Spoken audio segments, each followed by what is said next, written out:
Hello, everybody. Back again to play some SIRALIM. I've been getting the craving to play this after our regular streams.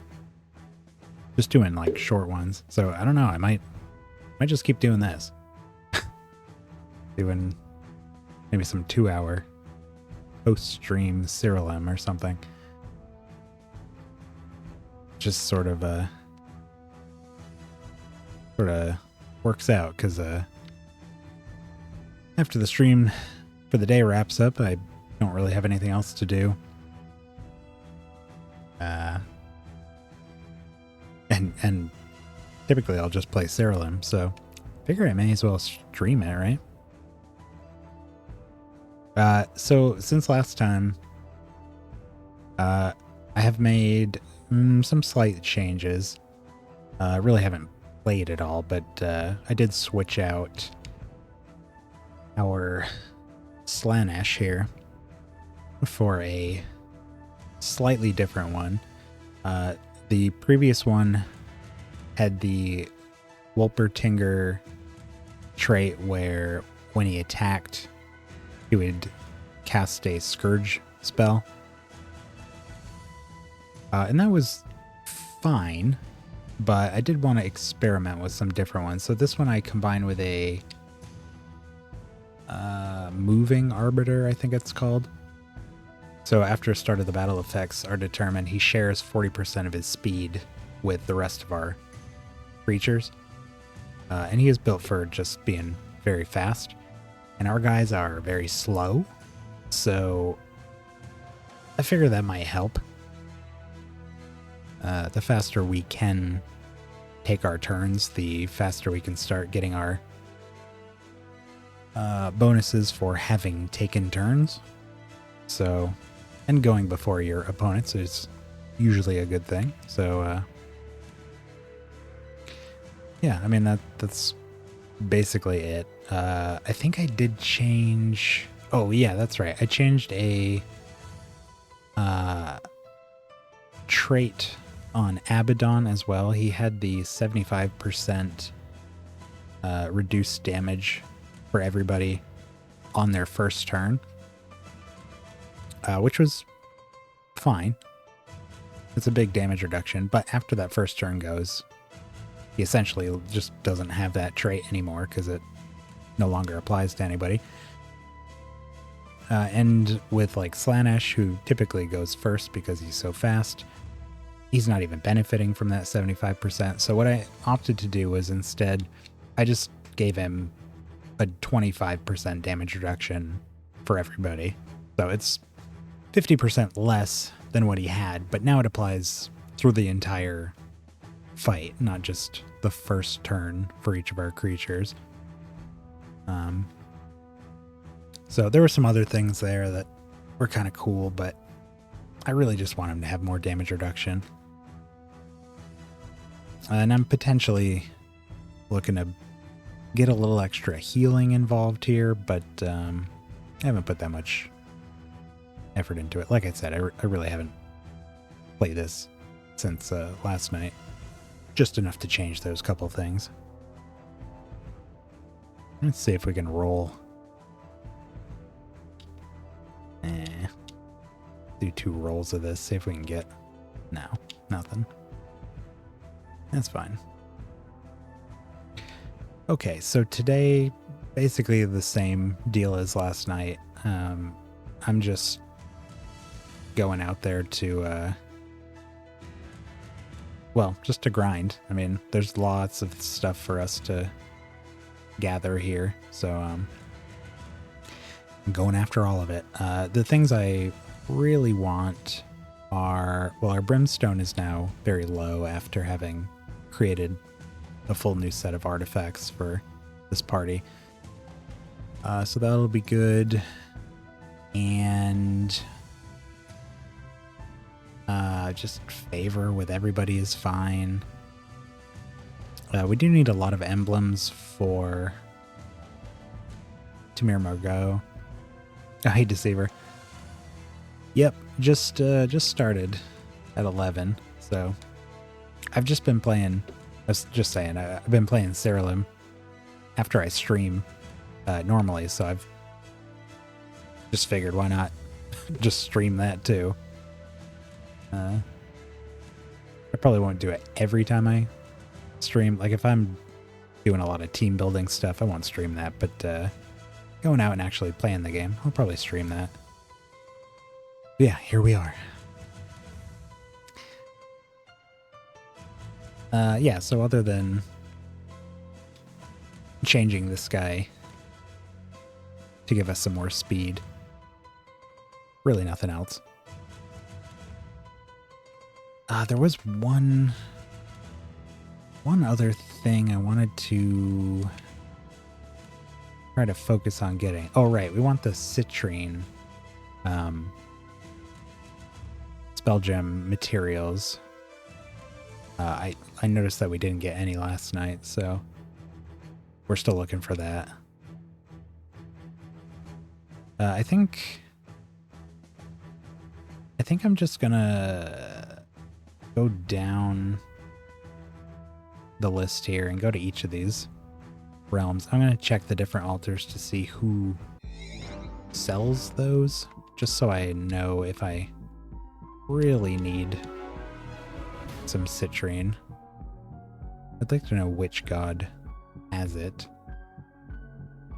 Oh, check the codex? Well, that might be much easier. Gods? Favor emblems? Shop? Reference list? Blessings, properties... realm properties, status effects. Oh, we're looking for the I would say it here. Oh, well, look at that. Oh wow, it's Erebus. Well, lucky us. They've done a lot of grinding at that place, so we should have a lot of emblems. Yeah, it's about 9,000 speed for free there. Still pretty slow, but it's something. I just figured out earlier today. Perfect.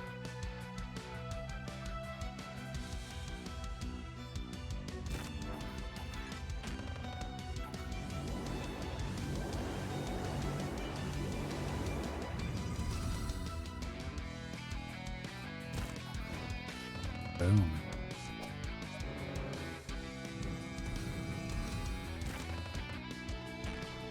That did no damage. Oh, they had barriers?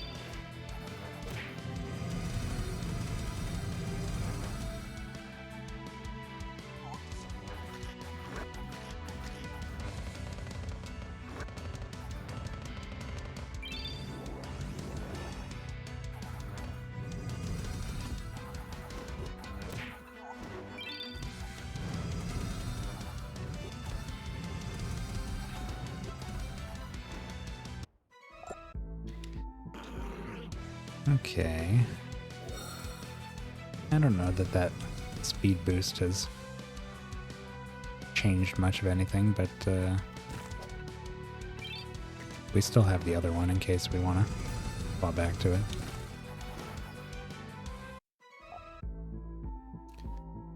The Chaos Gods. Doing alright. Not where I want them to be, but they are doing the job, so I can't complain. Going to be a lot of tweaking to get them to a point where I'm really happy with them.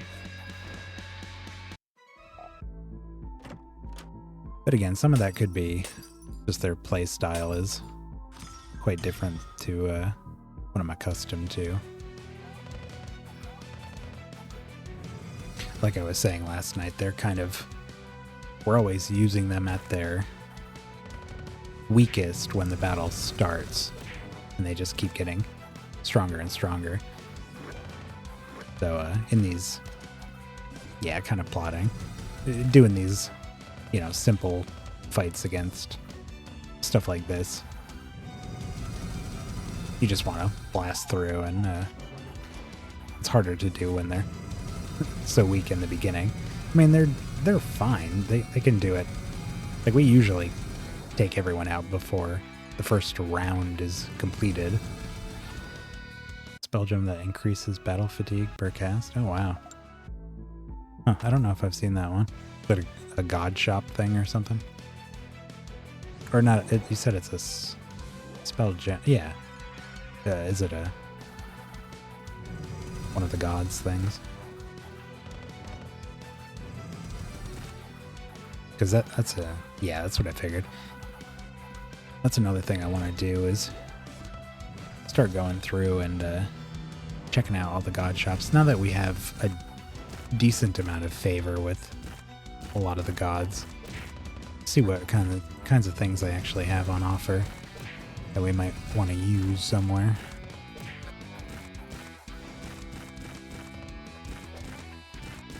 These panic attacks are insane.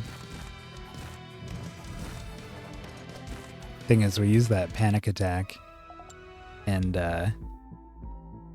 then at the, I forget if it's the end or the start of their turn, because of the Ignaccia, it casts the last 3 spells that were cast, so it just keeps going.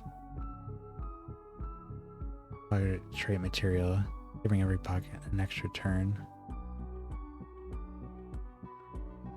Yeah, we have the wait, it's a trait material? Yeah, we got the master sigil on there. With that, yeah, it'd be pretty crazy. Hey, got a snare on everybody. First time I've seen that. Yeah, that's the master sigil.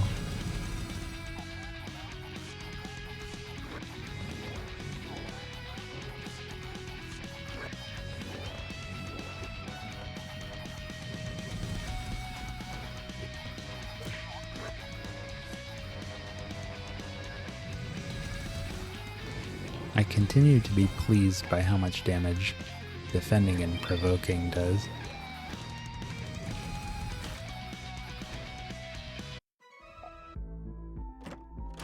Just too bad that we don't get the opportunity to do that until towards the end of the round. Druid alternate costume.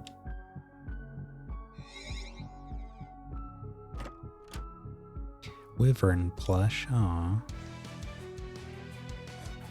Cute.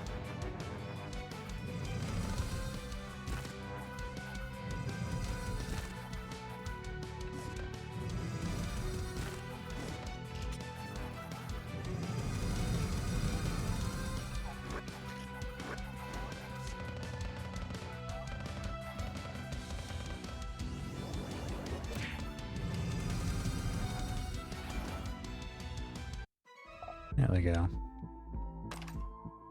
Respect man that loves a good plushie. I've liked everyone we've found. They're cool. I like even more when we find the like sleeping monsters that are like animate. Got some frames of animation on them. Only found a few of those so far. But the plushies do fine in their place.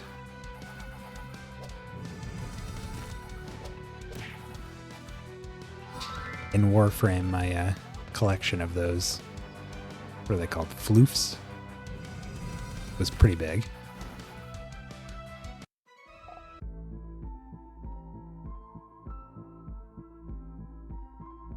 Did we go in here? Nope.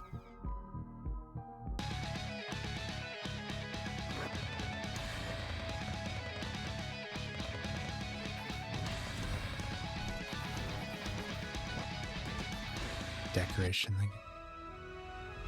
Drunk devil. That's great.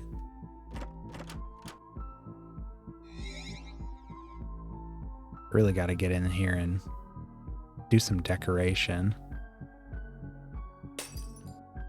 We've picked up a lot of really cool decorations recently, and I just haven't gone in and done anything with them. Floofs are amazing. I'm sure there's a lot more now. I've actually been thinking about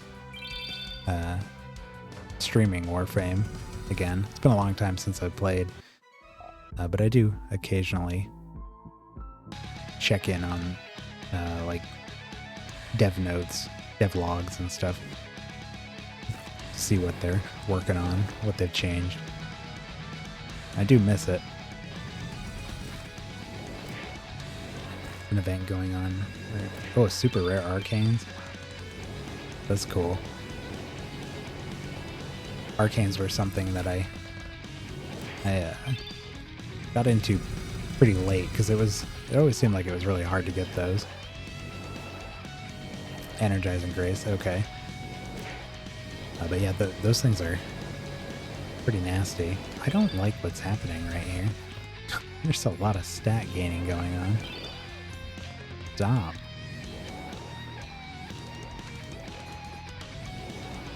Jeez. What is this? Damn rats indeed. What the heck? Can I take my turn? Oh my god. What is happening?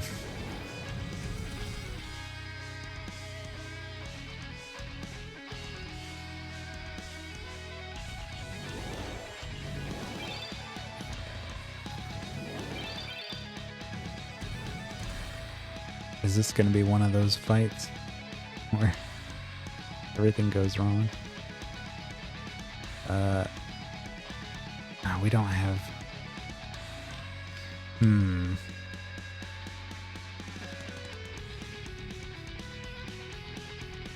think it's this guy causing the problems.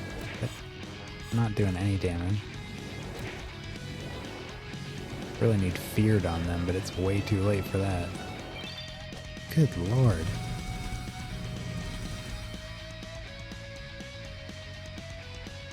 Here. Fight each other. That's not doing anything. What the heck is this? What is this?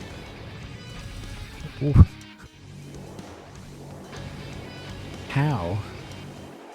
How do we kill these? Oh my god. What is happening?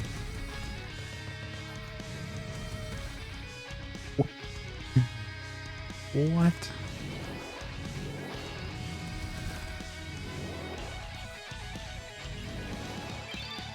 It's gotta be their sigil. Well, I know this, this dude here gives all of them 5% defense whenever they take damage.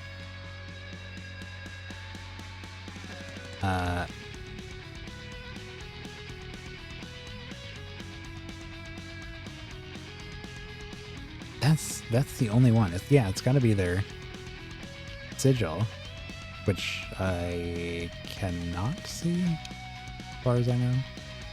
Oh, here it is. Nope. It's not that either. That's defense. Hold on. History. They're gaining attack, defense. Yeah, it's just him. The attack came from one of our dudes dying, which triggered one of his other guys. But yeah, they're just getting a ton of defense every time they take damage. I don't know how to do anything about that. I can't even hurt them. Look at this.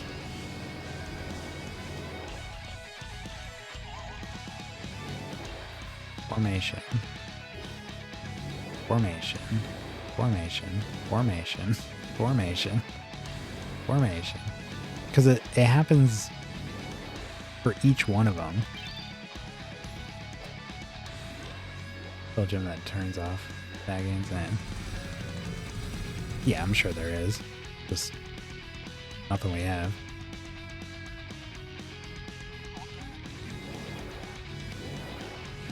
Yeah, they all gain 5% defense whenever any of them get damaged. So if we hit all of them, they all gain 30% defense every time.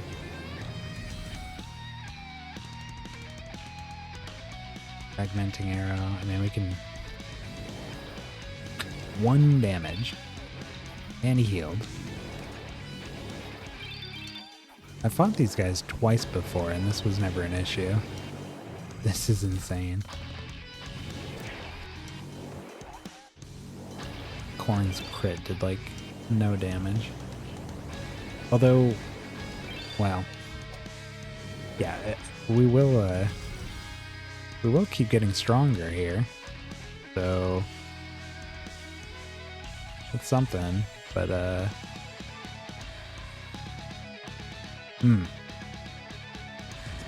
can start resurrecting guys, I guess. Oh, and he's dead.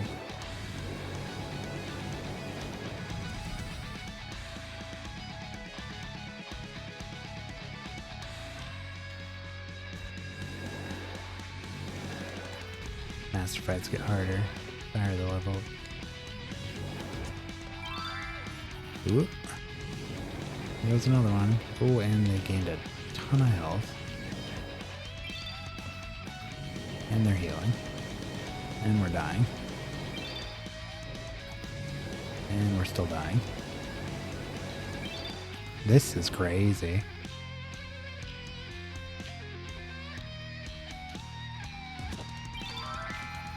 And he's dead again. What? Oh my god.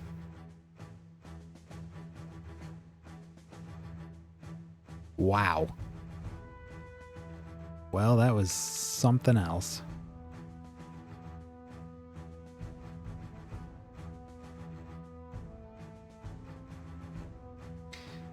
Okay then. Ay. Great. Let's go to Path of the Damned. Check in the shop here. Yeah, she's got the citrine. We have 72 emblems here. I think that's the most I have with anybody. As I said, I did a lot of grinding here.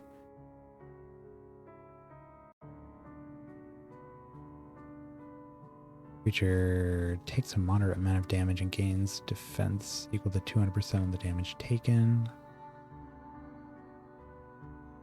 Kills an ally and gains stats. Creatures gain berserk.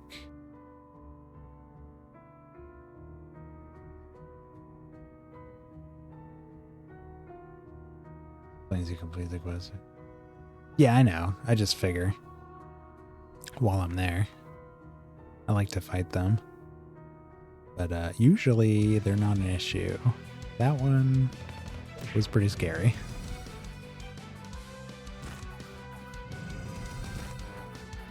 I'm gonna get nervous around the Uralos master whenever I see him now.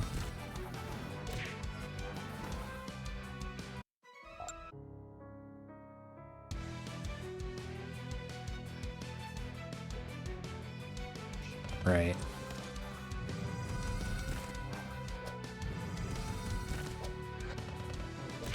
What is all the dodging about?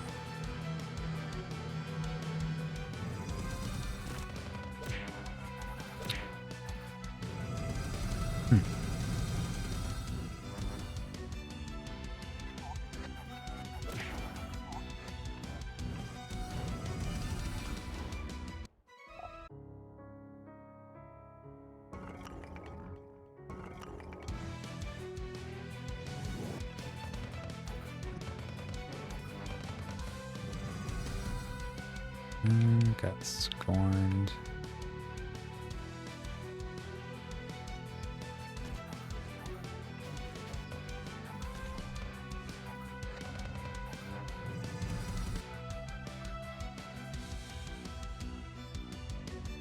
Corn is scorned.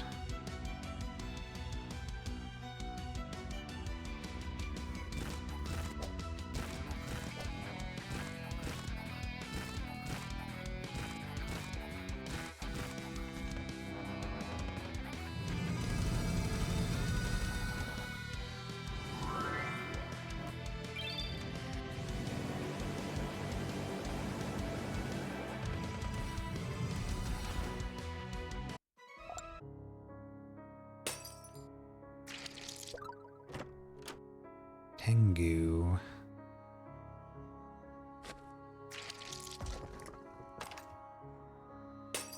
Here's another master. Why don't we do the boss fight first? See how this goes. Icha growls at you fiercely. It remembers you from your last encounter. Time to smash Vita's gemlings into dust once more. You order your creatures to attack. Yes, I vaguely remember these. I think these were the things that could cast many, many spells.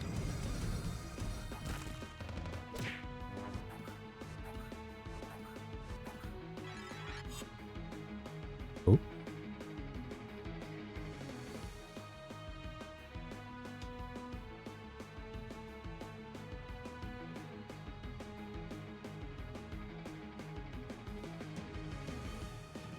After one of your creatures is killed, they cast 5 random spells. This creature is immune to damage while its allies are alive. Ugh.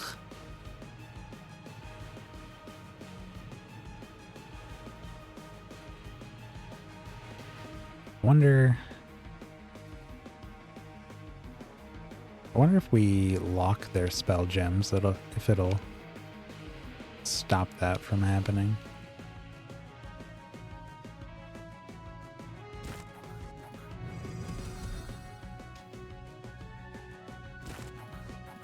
Yeah, I'm gonna try. Pretty sure I just locked the red one at the start there. Yeah, they're all sealed.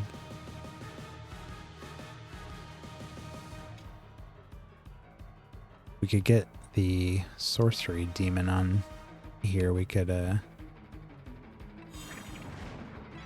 seal all of them at the same time. No, he sealed him again. Spell ward.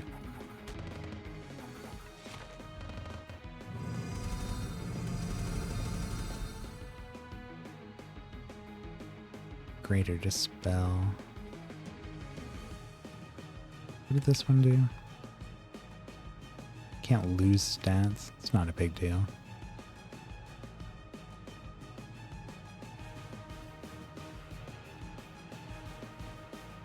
I don't want to cast any of his spells yet, in case we accidentally kill a bunch of them. Oops, that was dangerous.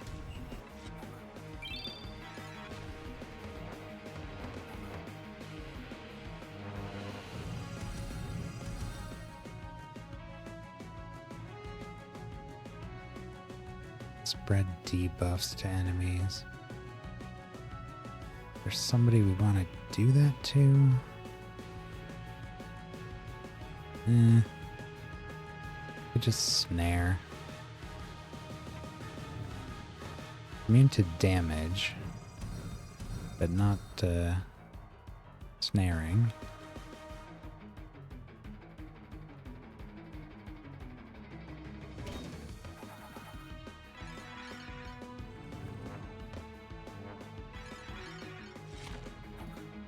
Oof.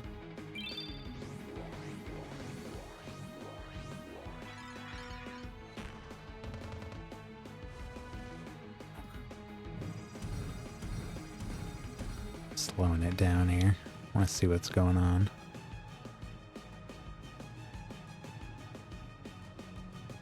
No,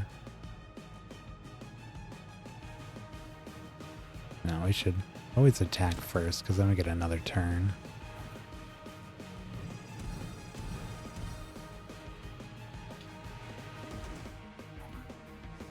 Wow, he didn't die.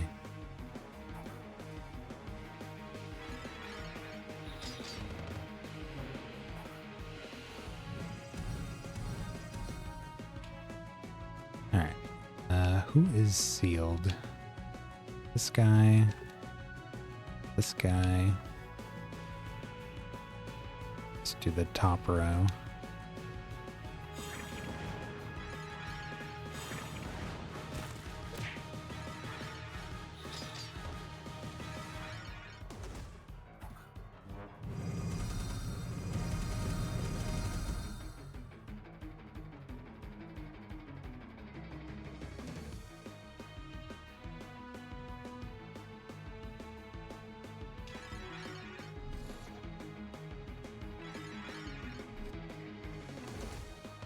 Ooh, wow. Got that disintegrating arrow. Cast on everybody.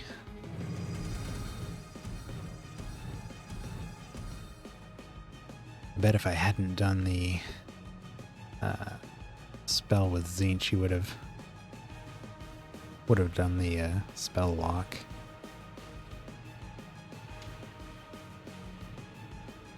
Oh, we could silence them too.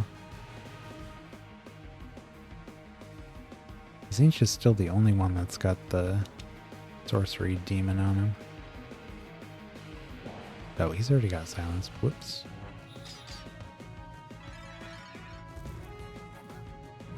Finger of Death. 1 damage.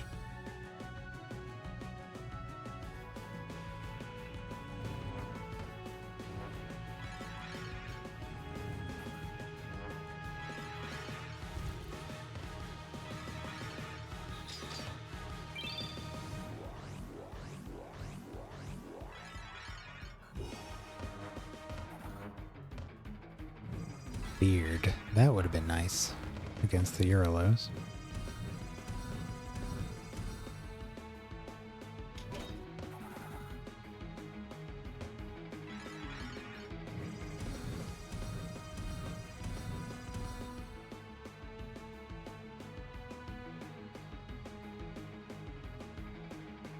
I don't have any buffs.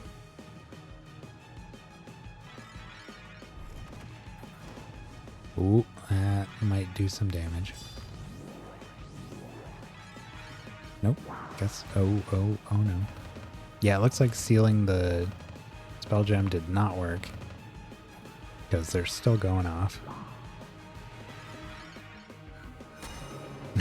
I'm doing my part.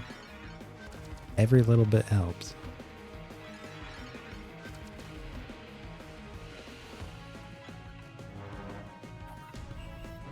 Yeah, we cast some of those spells back at him.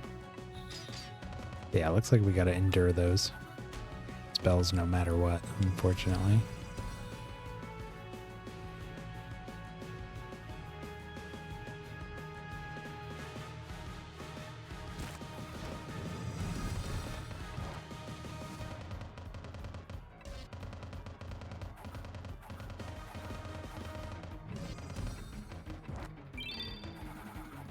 Whoa there.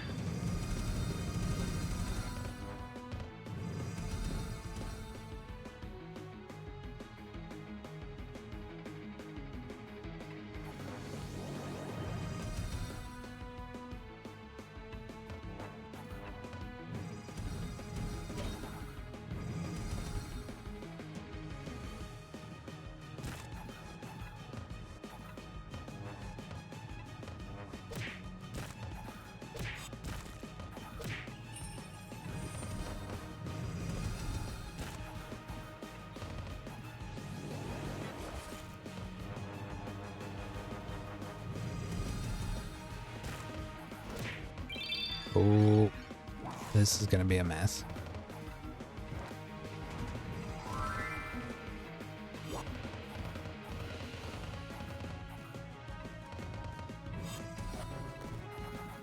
Wow. Ouch. Oh, oh, oh, oh.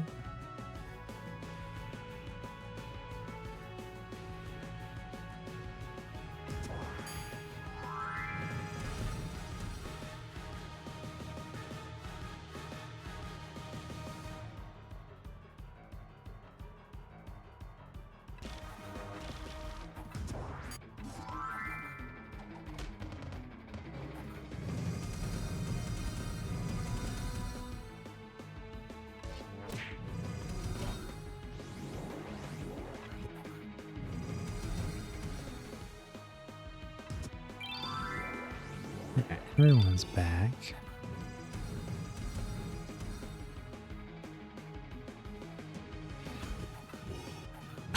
That defense almost killed him. There we go. Ah, dang it. Special snowball.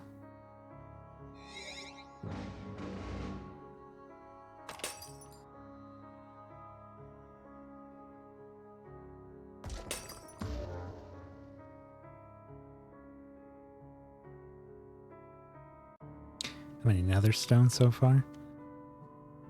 Let's see here. Not many. 8. Oh yeah, it says it at the top. Yeah, just 8. Not very good ones either. And 20% intelligence. Scorned. This one's alright. Sorcery strength, spell potency, intelligence, silence on damage. Attack and defense, mending, attack defense speed, absolute focus on provoke. I don't know if I know what that does. Attack and speed, health attack, summon animated gem on defend and finger of death on attack. It's kind of weird, but something. Well, really only one of these impresses me. Cutting so many crushing below 200. Yeah, I bet. Probably much further along than me. I think the drop rate for them is higher this week too, isn't it? One of those weekly things. What is happening right now?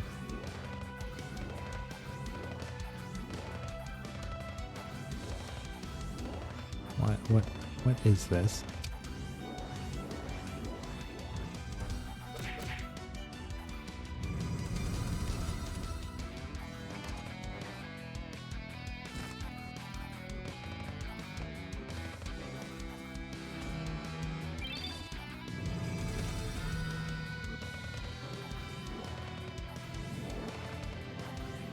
What are all of these attacks? What is happening? This is the start of my turn. I don't know what this is. Love how at the start of the game gets so complicated. A lot goes on. That history is really helpful. Yeah, they're draining my stats, but it's getting a ton of... Oh. Ah. This'll do it. It's whenever we gain stats, he has a chance to attack them. we have multiple sources of stat gain going on every turn. So, and there's 2 of these. That'll do it.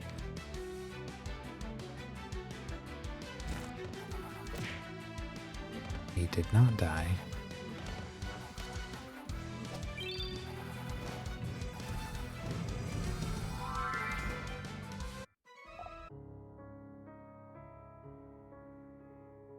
Alright, let's try not to die to another master tonight. 1 is too much. Ow. Oh my god. Man, the 3rd level ones. It's a lot of damage. Good lord.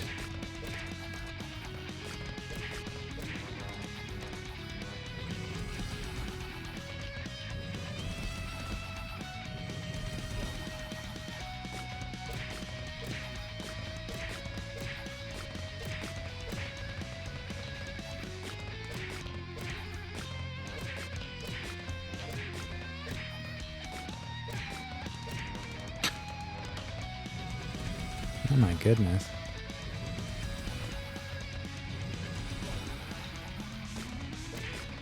We can just kill one of them. Everybody will come back.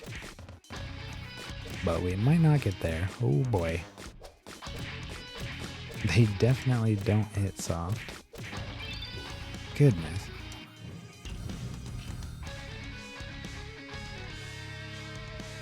Wish I could see all their health.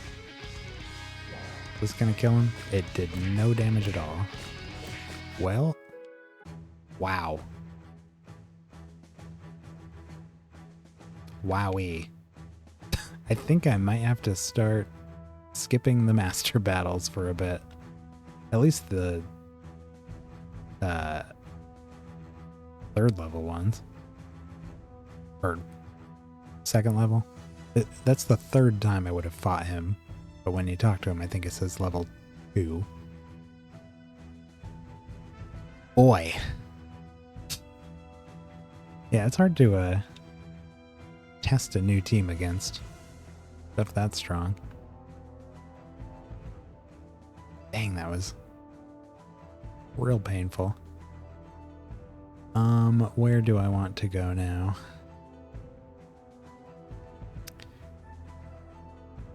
We should probably run through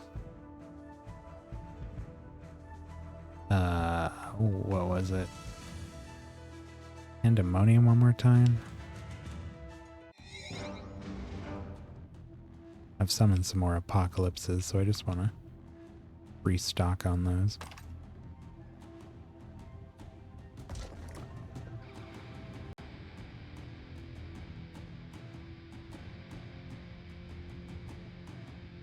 Also, I might switch Slaanesh out for the one we had before. I feel like this new one's really not making any impact. It's a good boost to speed, but we're so slow, I don't think it actually ends up making a difference.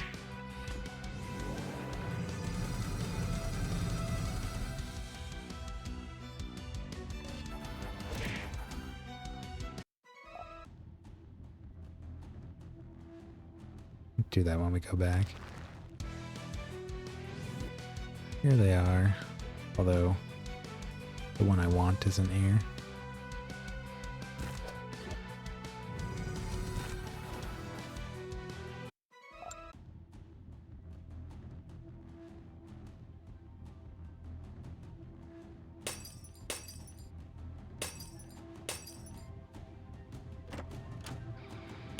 Have I tried Graveborn yet? I have not tested it yet, but I did look at it, and it does look really cool. I love that you can get the you just get 3 free resurrections for each of your creatures, right? And they just come back more and more powerful each time. That seems crazy.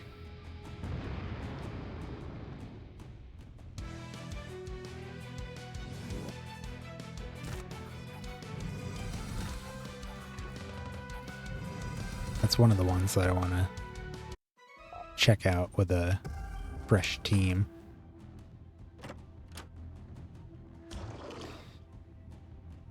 Something built for it.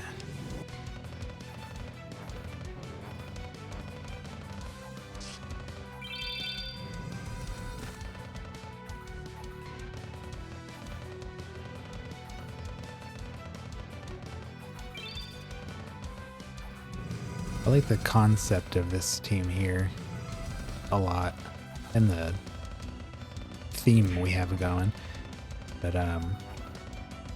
in practice it's too slow for my taste, especially compared to our early teams.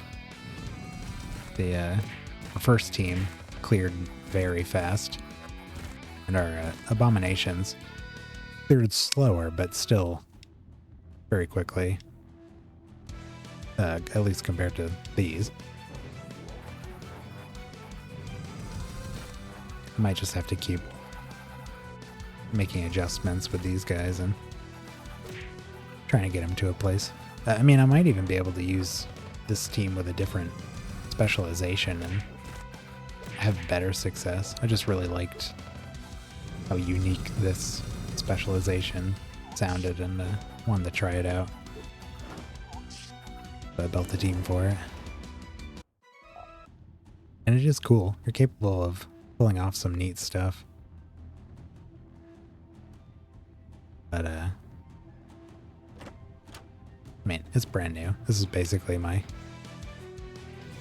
second draft. Played our first draft last night and made a couple of revisions to it.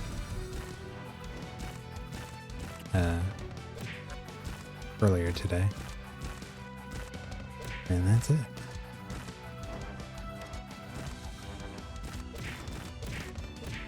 I notice when Panic Attack goes off, it seems to use every single charge it has.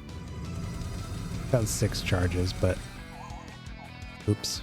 I have the thing on it so it can trigger off of attacks, but then it also can trigger attacks.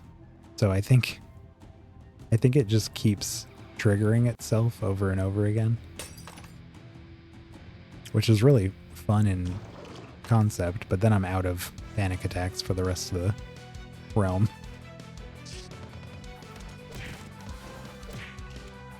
And of course it's going off before our other creatures get stronger, so they're not hitting very hard.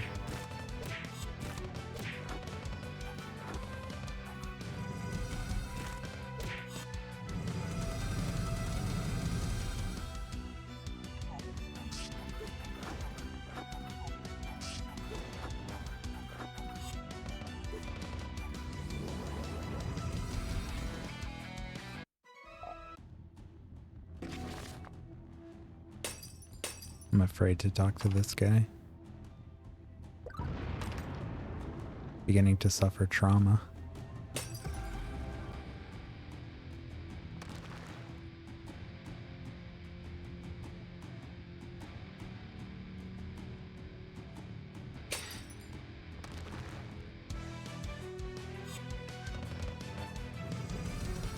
I was talking last night about potentially doing a new team of devils fused with Wolpertingers, and I do want to try that. My only issue is I don't have the brimstone right now to make a full new set of gear, so we could do the fusions and stuff, but oops, that's not what I wanted. But I won't be able to give him any decent gear right away.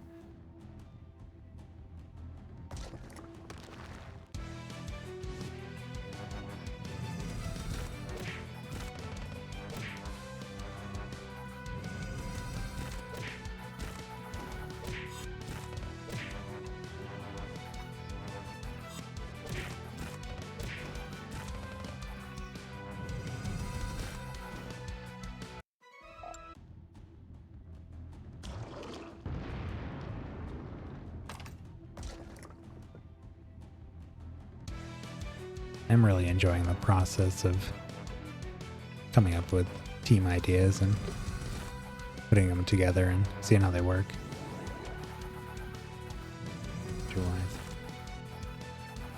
Takes a while. To get the training scrolls, yeah, sure. Yeah, I decided not to use many of those. I had just used those 3 last night for the first time, but I figured I'd save those for like a team that I really liked, that I wanted to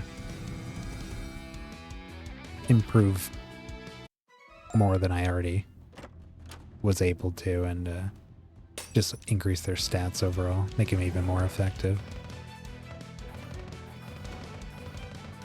But for the teams in the kind of testing phase, I probably won't do much with the scrolls.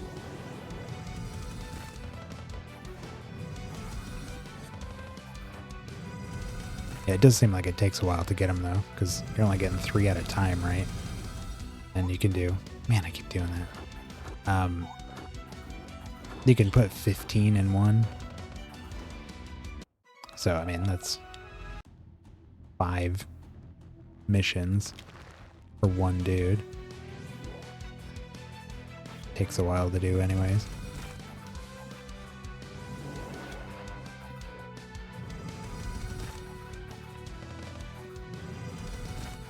And is that the only way you can get them too? Just through the missions? Because that would be a grind. Yeah. Yeah, that's rough.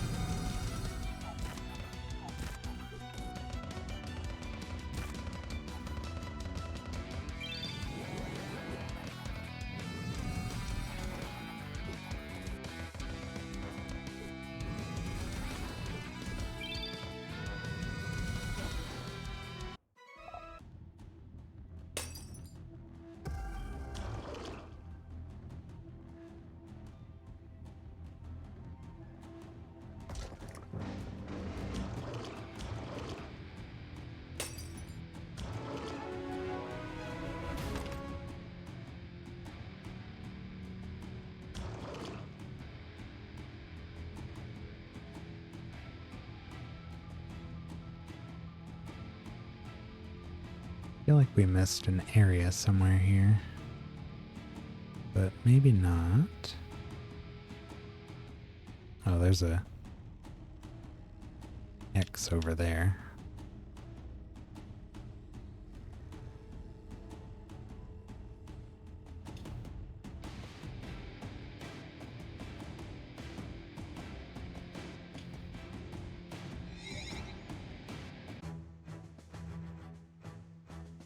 Alright, we got through that one.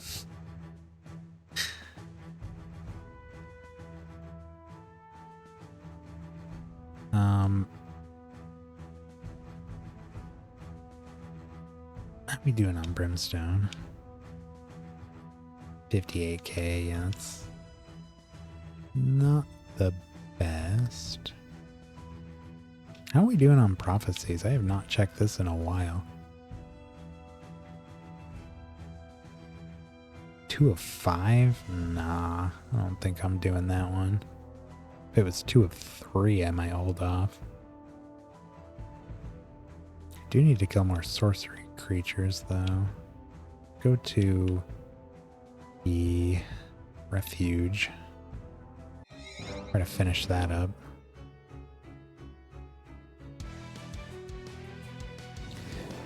Now, did I see correctly that you can attune relics to any number of creatures? Like, can you have an entire party that has the same relic? Because I'm pretty sure I accidentally attuned it to 2 different creatures the other day. And I was like, oh, wait. What? You just put it on everybody?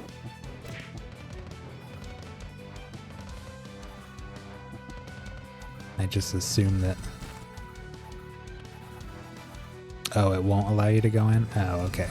Yeah, see, I never tried. I just had a hit a tune on 2 of the same one. That makes more sense.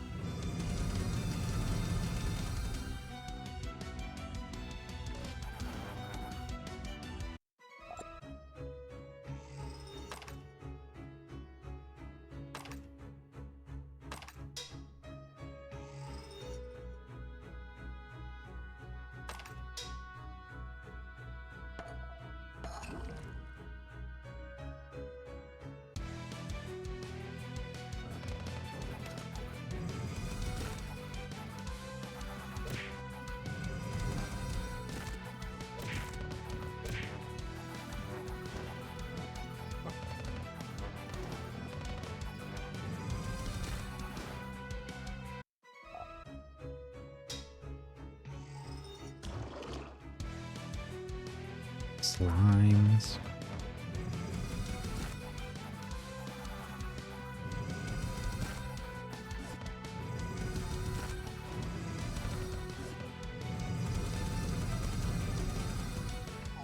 Do need to find another mercurial slime here. Actually, I'd like to get a couple. Want to find one, summon it, and then come get another one. Because I do want to try fusing two of them together.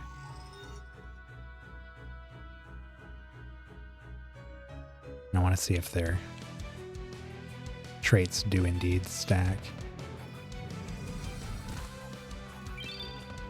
I don't know if I'll do anything with that, but it just had me curious.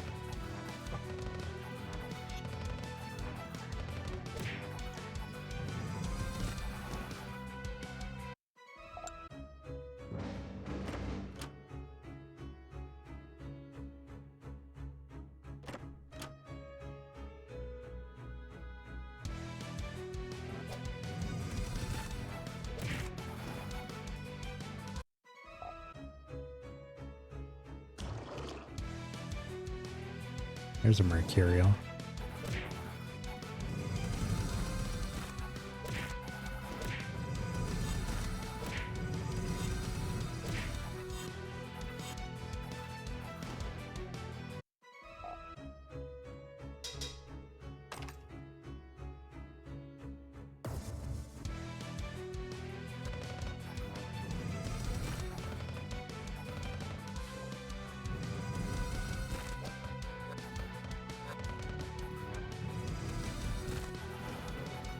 It seems you can make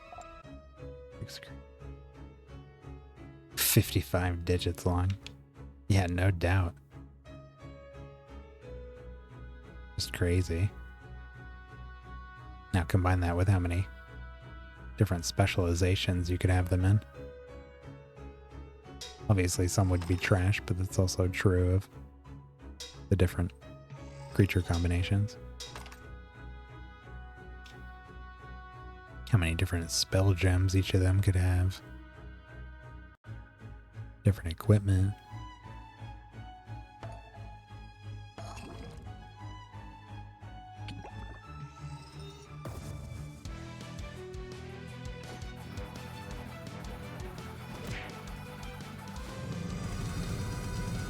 And there's a... Yeah, definitely, for sure.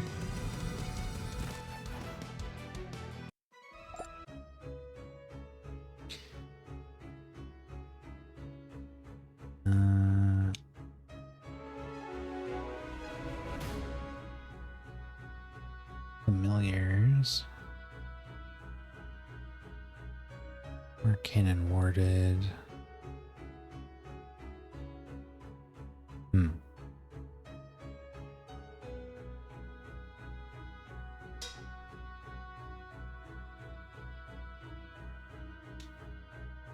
Alright, this guy's level 0. I think we should be okay. Bayaz. Familiars are studious creatures who work together for a common cause, often in an effort to better their own research. Familiars are always looking for new ways to power up their spells. Care to see firsthand what they learned recently?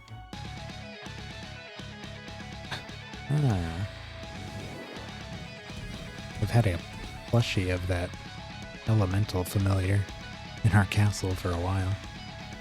First time I've seen one.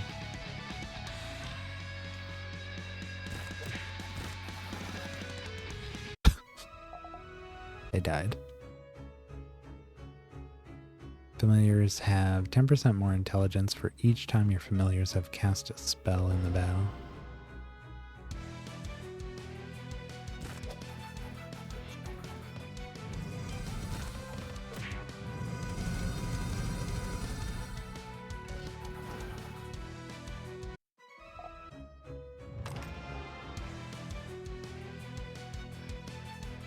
I think that was our prophecy.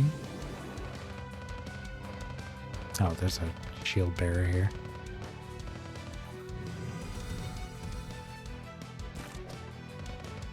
Dodged.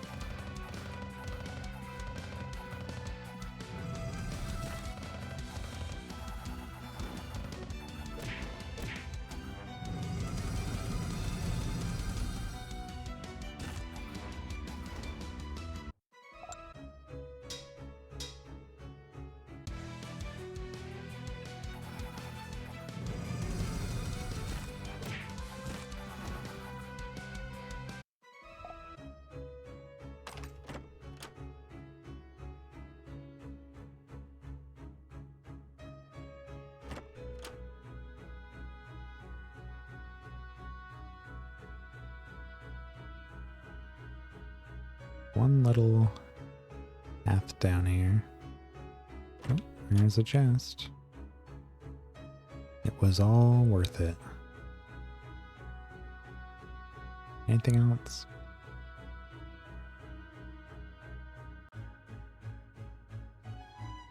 Nope.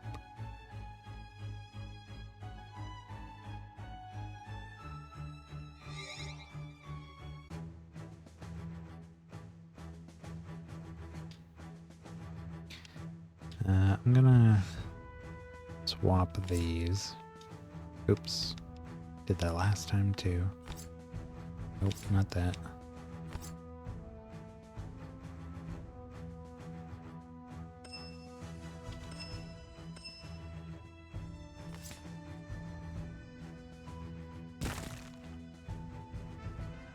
Grab the other Slaanesh.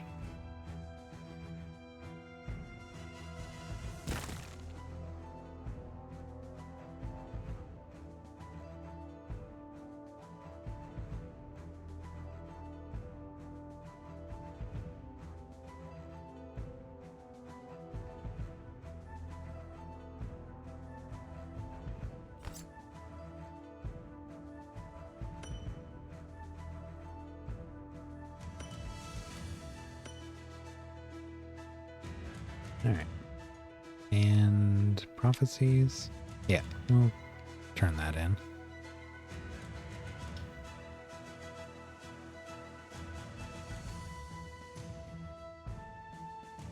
$1,500 piety, 15,000 piety, 100. Toxic Fang Head. Ew. Only 900 brimstone. Womp womp. Alright, new prophecies.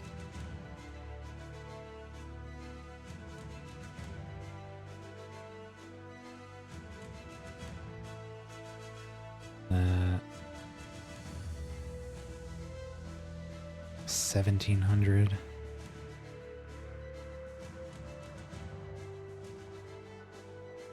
Get the Flesh Ripper up to 20.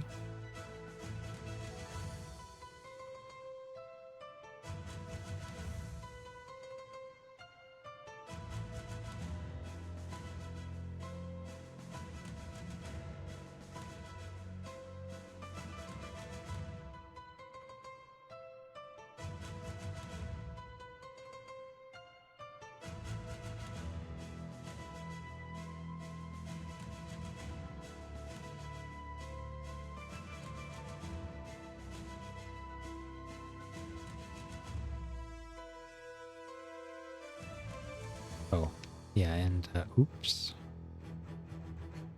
Want to summon that slime.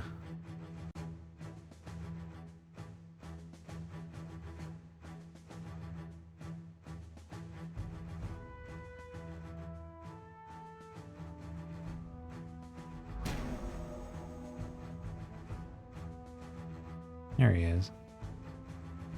That doofy face.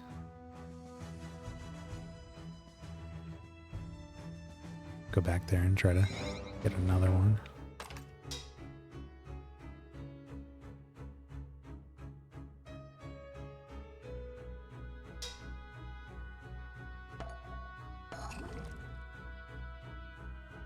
Garb of Deep Darkness. Pretty cool looking.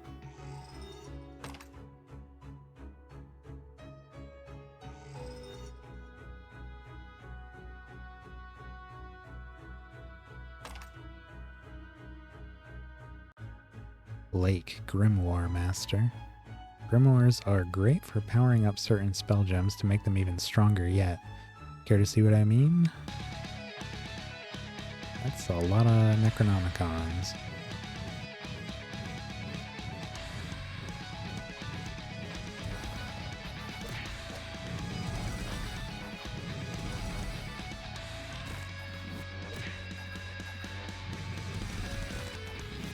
Yeah, I missed that Scourge.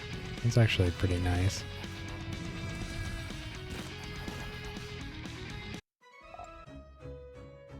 Oops. Do want to see what that does. Vigil of the Grimoire. Immune to Silenced. In addition, they don't consume spell gem charges. Ew.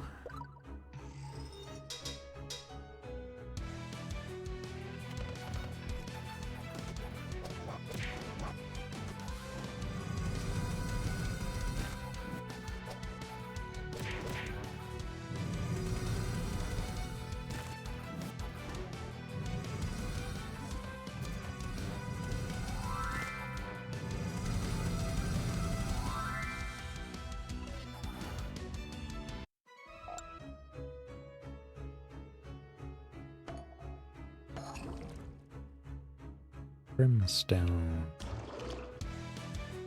There's another Mercurial.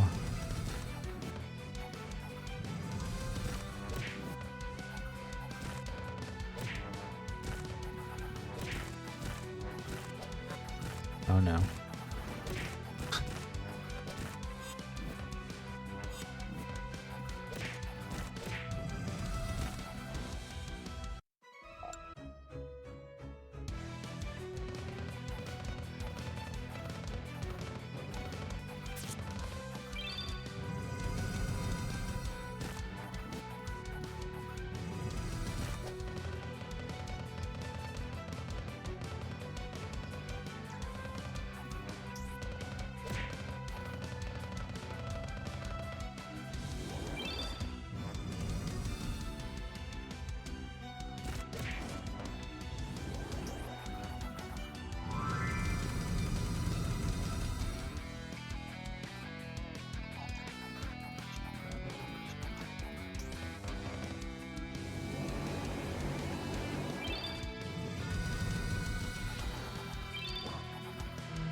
Whoa. What on earth was that?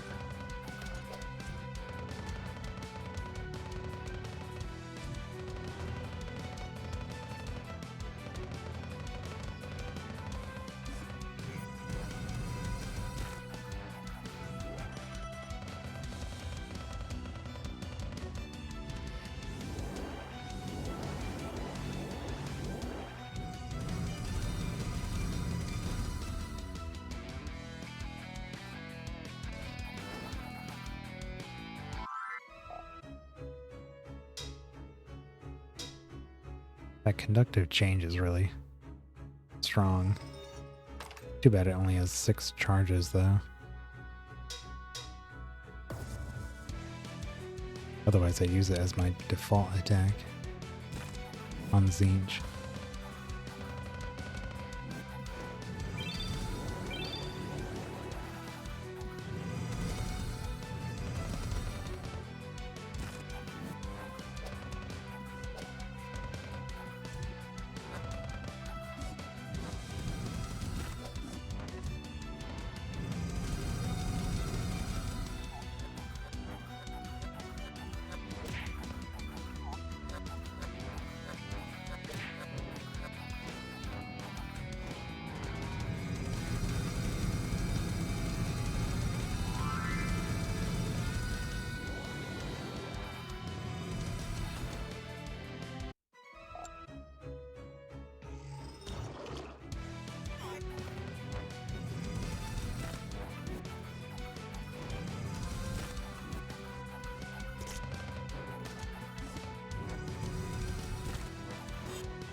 Playing SIRALIM.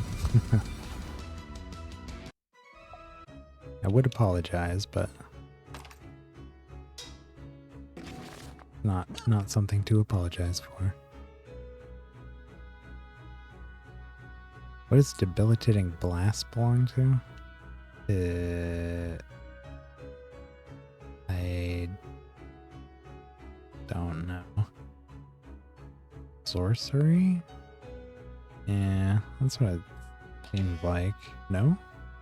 Oh, it's chaos. Jeez. Second guess would have been death. Well. Plenty more dwarves.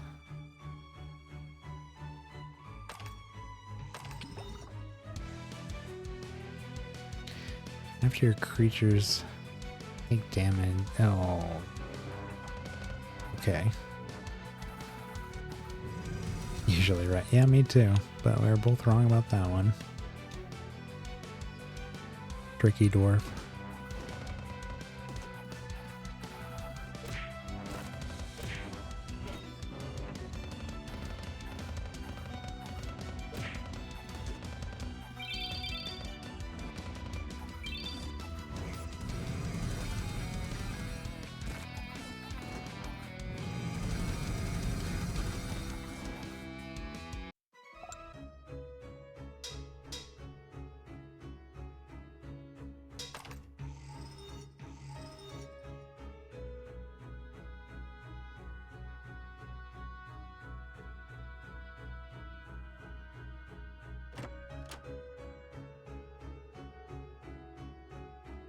Gonna have to make a list of all the potential team ideas that I've kind of had. I'm actually surprised I haven't thought to write them down yet, but then I want to, start maybe working towards another one here. This Apocalypse party here was a cool idea. But I really just wanted to try something with the Demonologist. I want to try other specializations too, so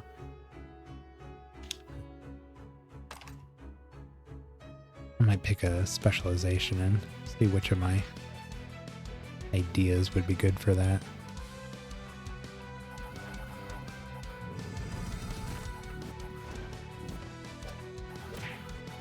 Basically played all his effects. Caster ones. Oh wow, yeah. There's so many of them. I do want to try some of those spellcaster ones. Even those, ooh, a Vulpes plush.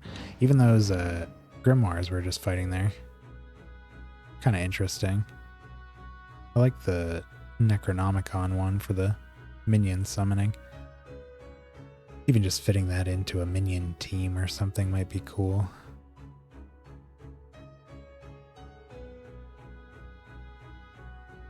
Actually, that might be a good one to fuse with one of those mercurial slimes. Spread the minions to the whole team.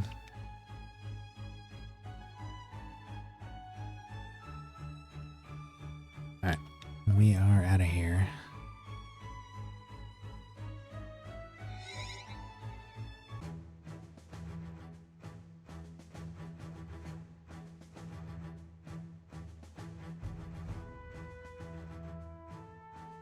Alright, we got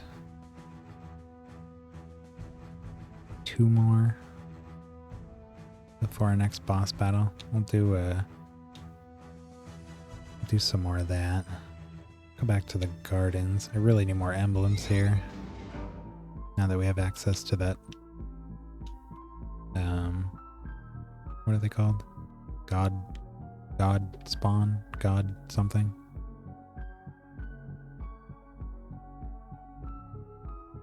God spawn, yeah. It's the first one we got access to, so I'd like to check that out.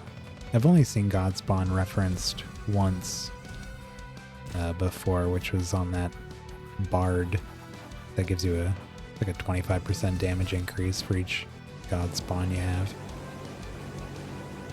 Get out of here. I don't like these Uroloses anymore. Stop it. Beast Within. Although that might be from the Manticores, actually. Still.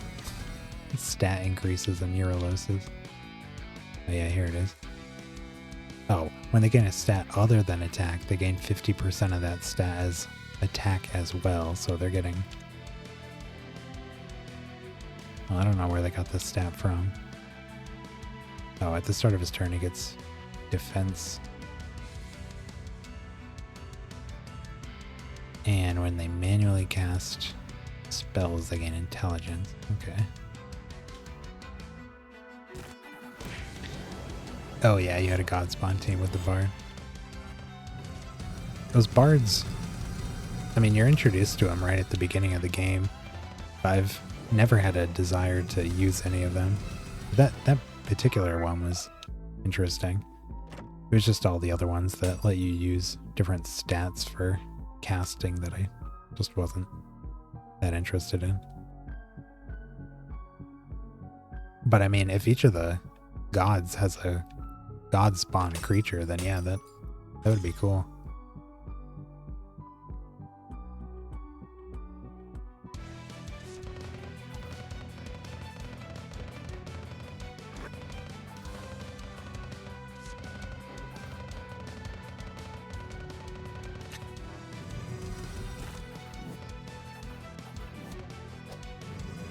Level 20. Yeah, I think that's right. I think last night we completed one of those favor missions there for this god here, and it blasted us up over 20. So I found out about it at all. Didn't know it was a thing.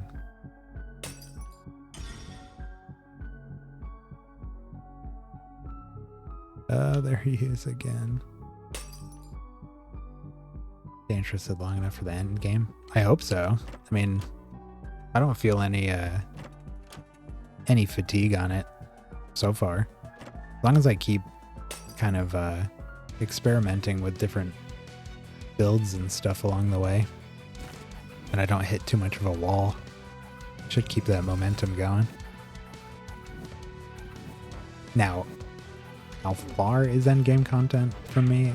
I don't know. So, if it's like months down the line, I don't know. And this is probably something I'll come back to too. Like even if I take some time off from it, this is definitely one of those games I'd come back to. Play for another month or so. Almost like an idle game. Watch a stream. Yeah, that makes sense.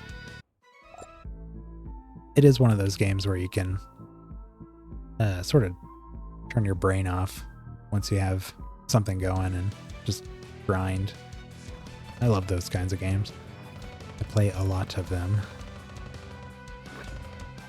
Well, like I was talking about earlier, Warframe, like that became something where I would just listen to like a podcast or put on music or something or a stream and just run through levels for several hours. Stuff like that.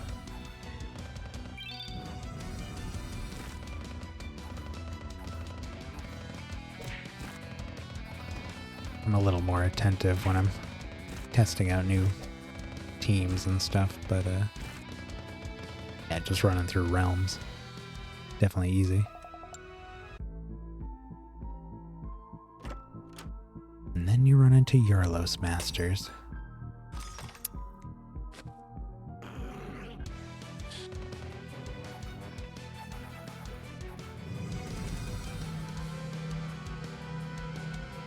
Whoa.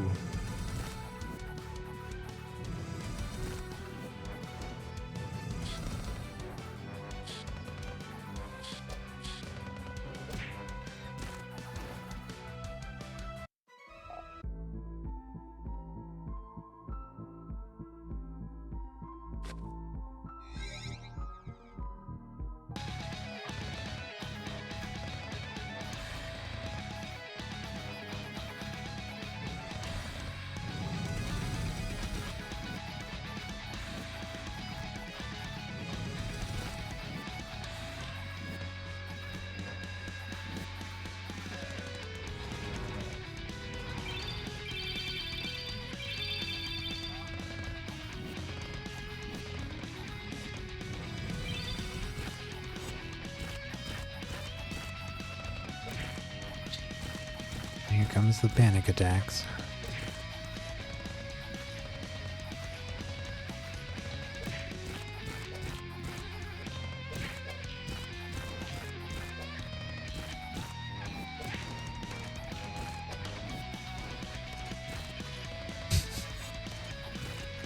It never ends.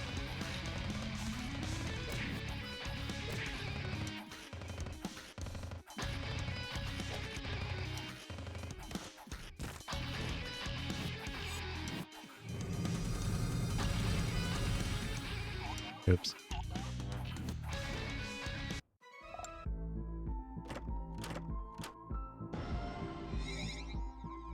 Prophecy task. When was that? Oh. Stat materials.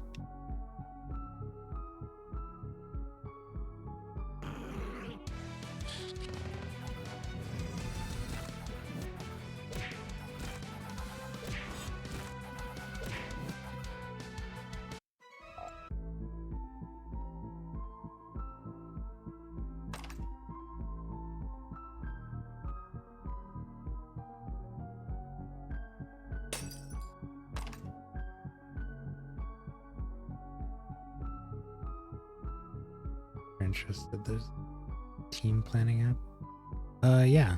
I don't know if I think I have it set that you can post links, but I'm not sure. If not, you could just tell me the name of it. Yeah, it looks like it's blocked. Just tell me what it's called and I'll Google it.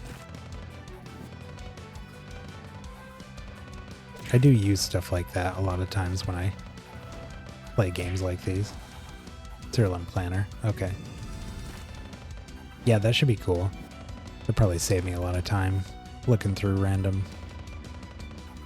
stuff, trying to find specific things. Void Lord plush. Man, we're rolling in the plushies today. It's on GitHub. Okay. Cool.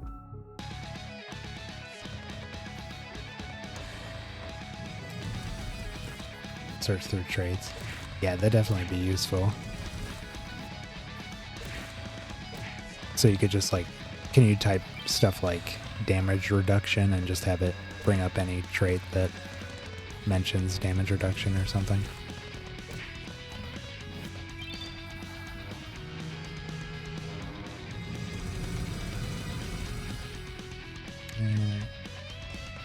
Yeah, that's how. Okay, cool. Yeah. Yeah, that's exactly what I'd like to have.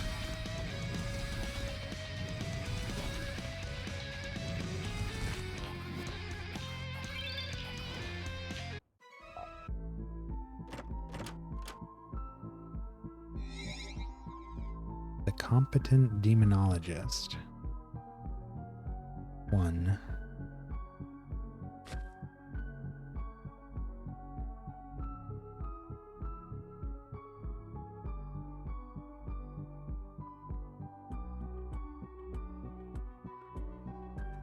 Recently earned.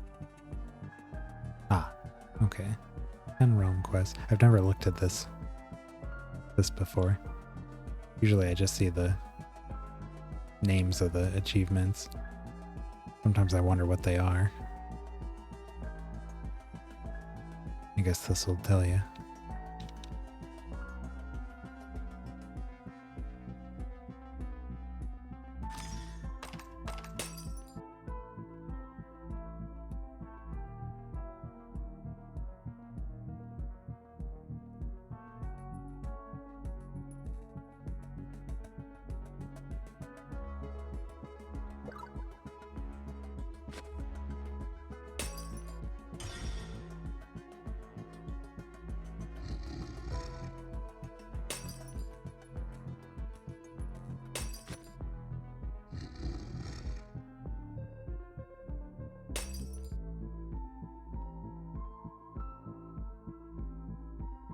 Achievements every little milestone. Yeah, I've definitely seen many achievements. Just never read any of them to see what they actually mean.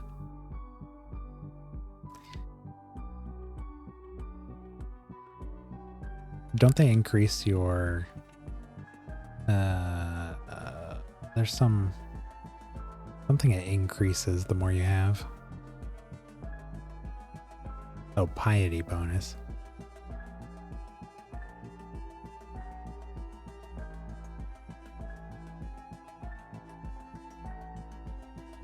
Okay. All right, one more.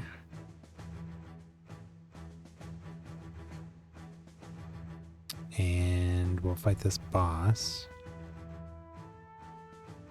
Do we get a new wardrobe for this? No. Must be later, if they have it. I feel like I didn't get Defiler 2 until it was like 30 or something. 30 realms. Can't remember specifically. What am I looking for? Oh, Defiler. I have Defiler 3, 2. Doesn't say where I got him from. Well, I know it was for completing a certain number of realm quests. Just don't remember the number. 50 out of 100. Oh, okay. Oh no. Impington is back. 50 and 100. Okay, okay. 10 is definitely not 50. Got a ways to go.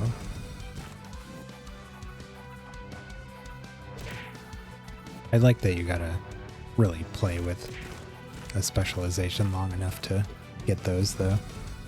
It's not something you can just throw one on and get all the costumes for it right away. Really earn those things. I Torrent. I always want to give him a favor, or give him a donation.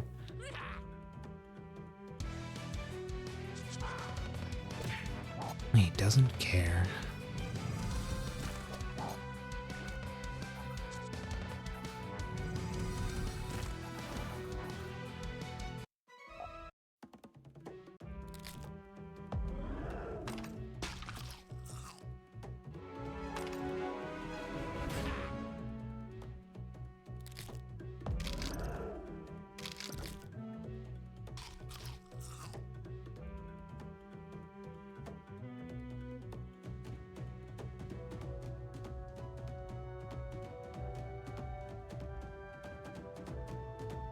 Lightning Strike.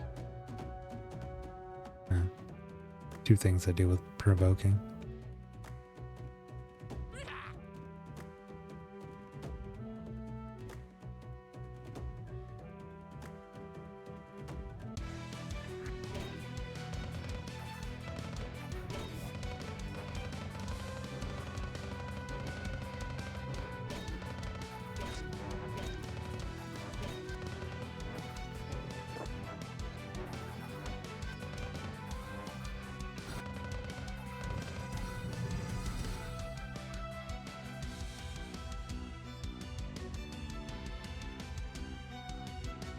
And this guy.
I bet the salamanders or the vulpuses would be pretty good when you combine them with the grimoires. Or really any spellcaster, I guess. But if you get that grimoire sigil going there, so your spell gems don't use charges, you could just freely cast spells forever with all those different abilities.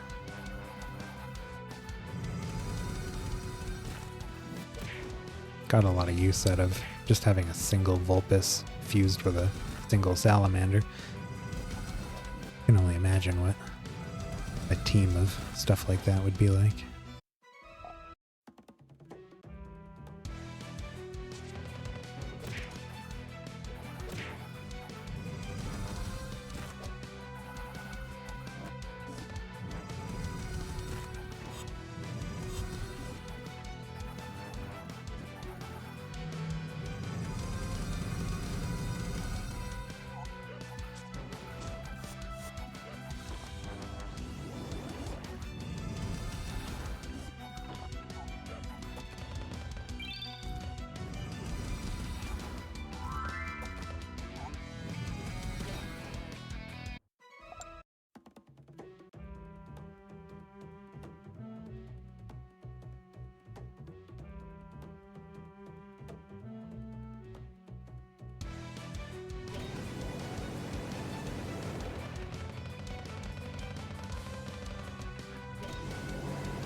I wondered if that would work.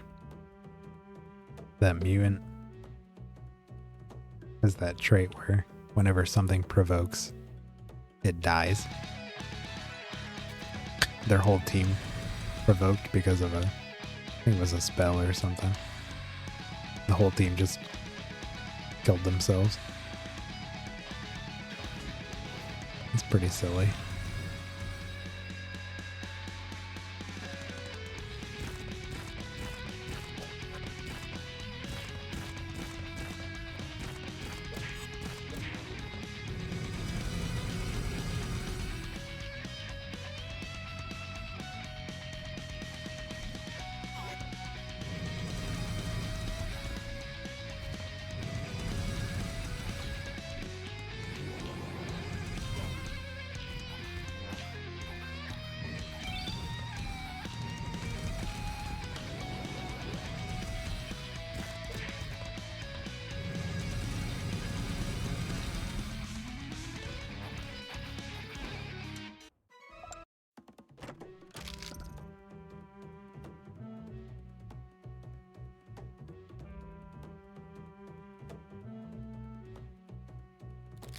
Where is the boss?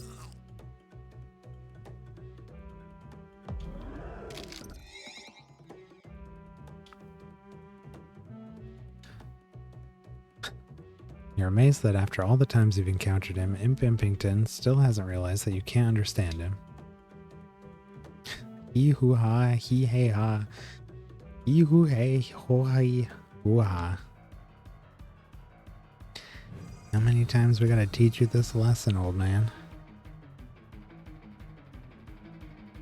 Creatures take 2 turns at a time.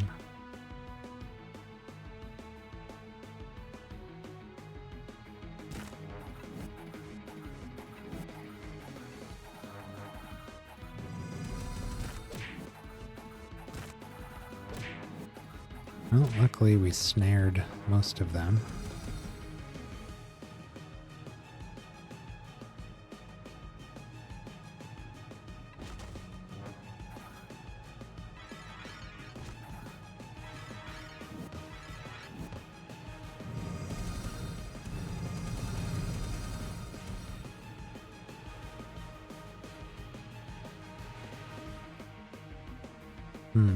Mind control? Probably chains here. Yeah. Oh yeah. Oh god. Well, that's the first time he's done that. Came back to life.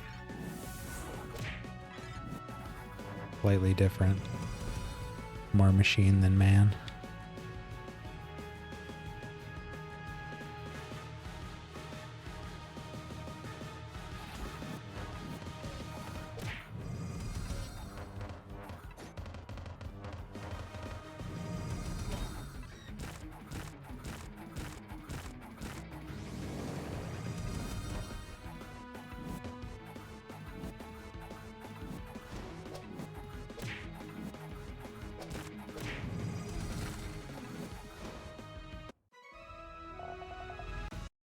Now he's dead for sure, right?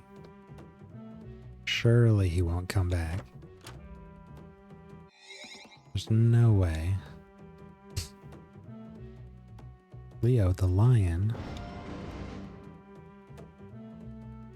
Lloyd's dad.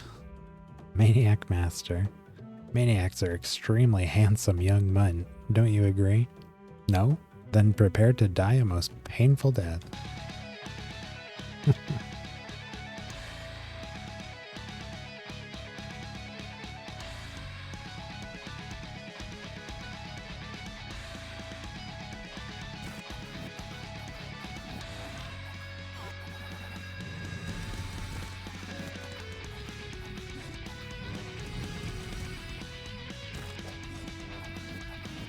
Dodge.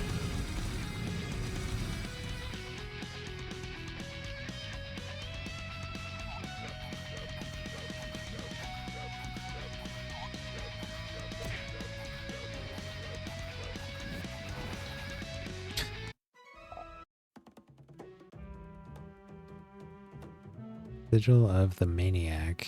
Your maniacs start battle with 25% more health and 10% less defense for each maniac fighting on your side. That's a lot of health.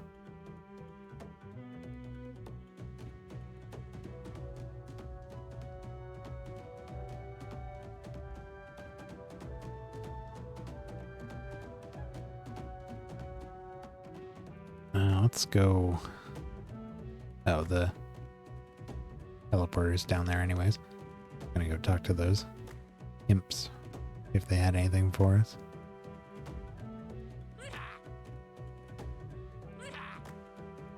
Nope. I feel like sometimes they give you stuff, but not always.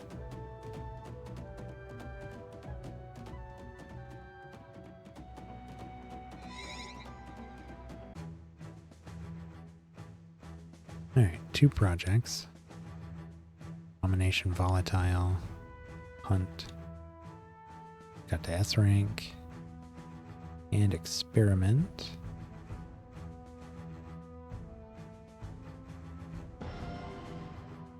Nothing we wanted there. Well, no citrine, rather.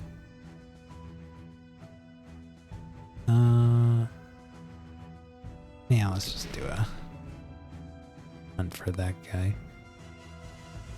And, well, we should probably actually check our prophecies.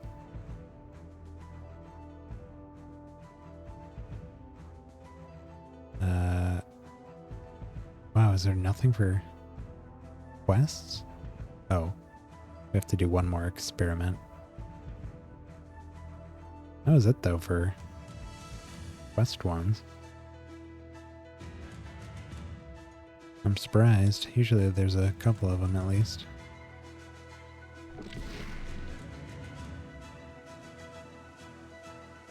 Right. So, let me make sure I have these guys assigned in the menagerie here. I do not. Oh, I forgot to rank up Slaanesh. Had him out of the party for a second. Fell behind a little.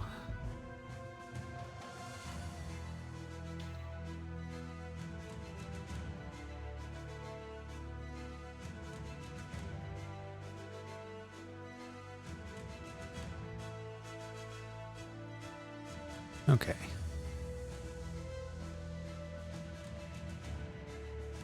So, what I wanna just do for the heck of it is summon all the Outertongers.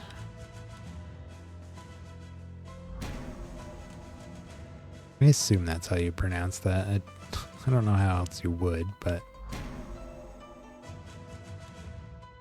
seems like it might be some kind of Germanic word, so maybe it's Outertongers or something. But I don't know.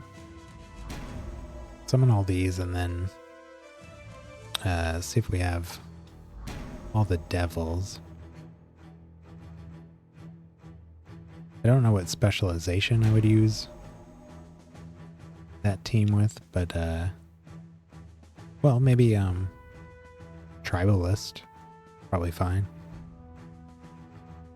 Always a safe bet when you're loaded up on the same race. Could always default to that. Devils.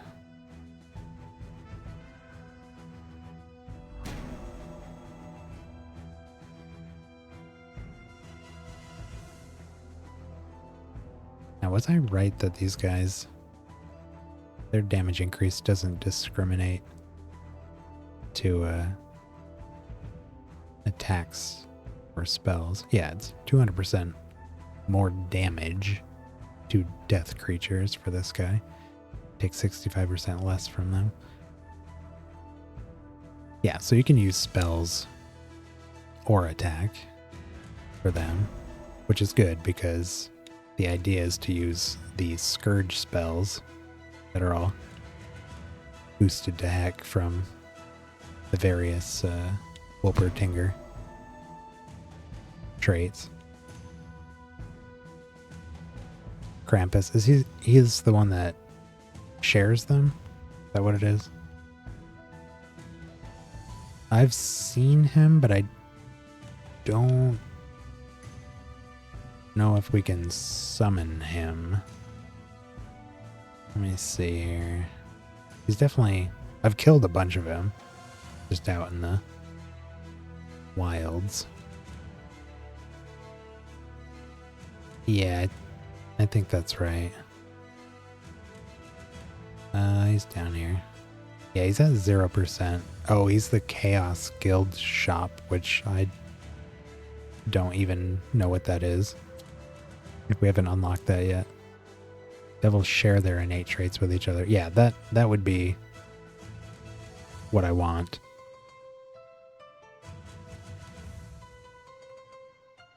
Far away, yeah, I figure. So, in place of him, we would do the Smoke Devil, probably.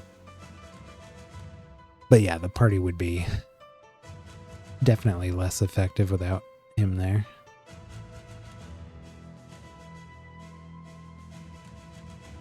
Even so, I do want a 450 plus or something. Oh my god.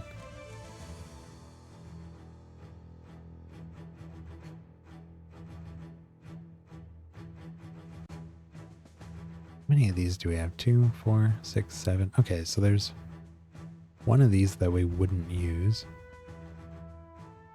Manually casts a Scourge spell. He casts the same Scourge.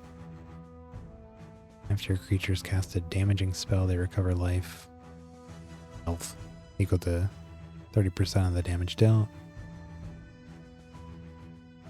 After he attacks, he casts a Scourge spell that matches the target's class.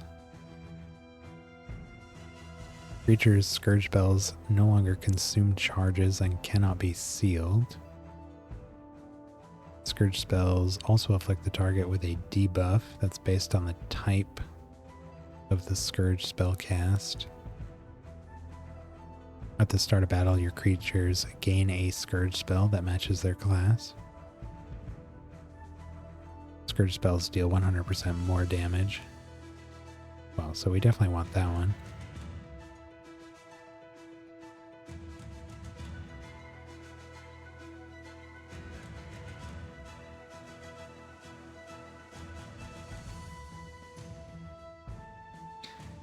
Probably actually leave out this one. All the other ones.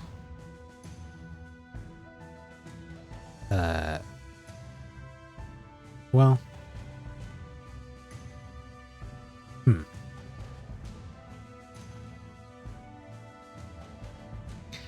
Like we could socket a Scourge gem in each of them. Or we could use this guy and just give him a free Scourge spell.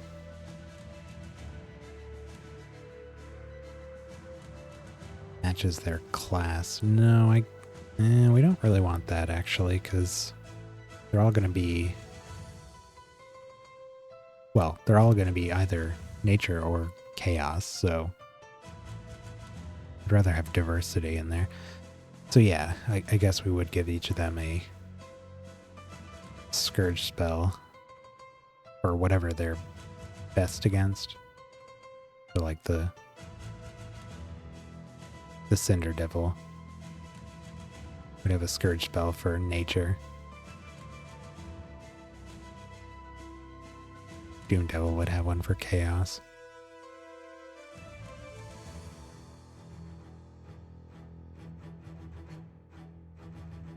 So yeah, if we left that one out, could could do all those.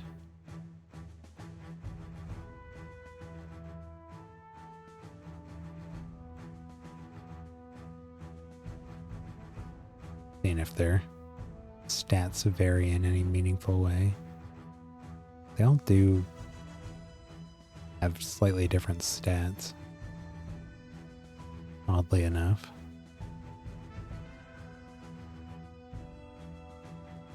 Intelligence and speed is good. Guy's kind of well-rounded. Attack is high. Speed is high. Pretty well-rounded, but even less defense than this one. This one's got good HP. And that one's also kind of fast. But not as fast as this one. 18, 18, 16, 21. 19, 19, 16, 21. And he's got one less HP. Huh.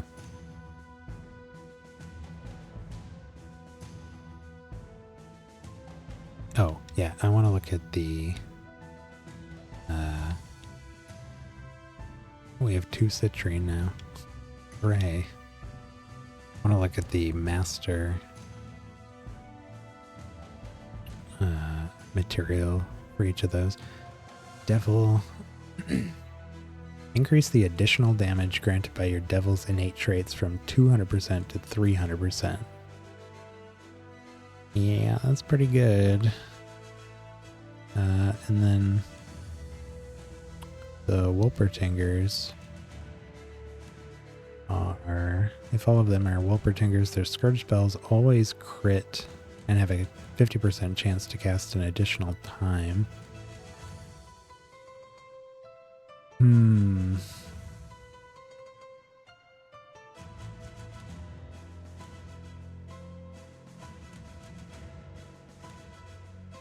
Well, no, we would want them to be devils because of Krampus.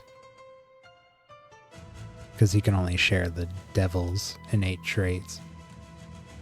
So they'd have to be devils.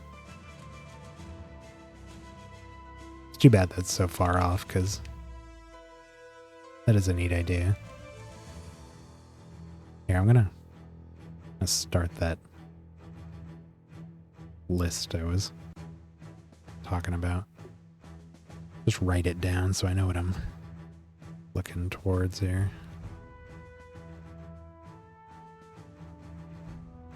Devil X Wolpertinger. Waiting for Krampus.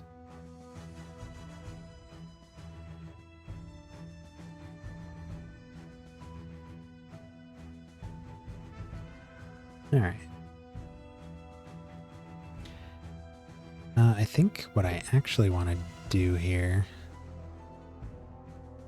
is maybe look into... Well, I definitely want to look into switching specializations because I want to try more stuff. So, could try Graveborn.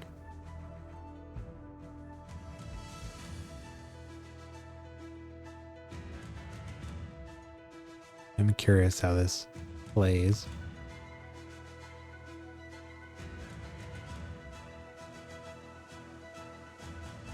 Engineer.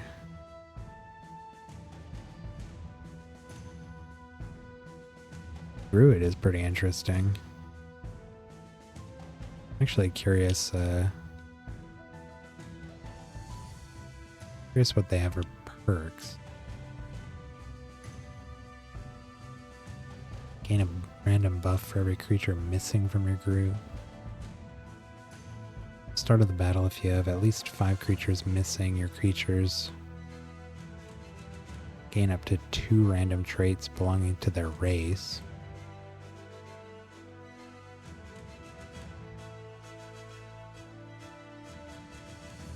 You can get up to a 50% chance to cast spells an additional time.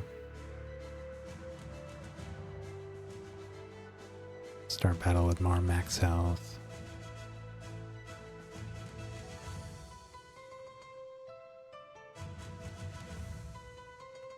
Oh, this actually lets you have other creatures in your group without it counting against it. So you could have a party of 4.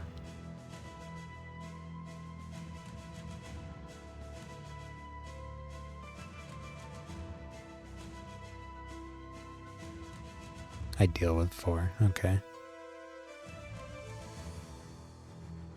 Creatures deal more damage for each missing.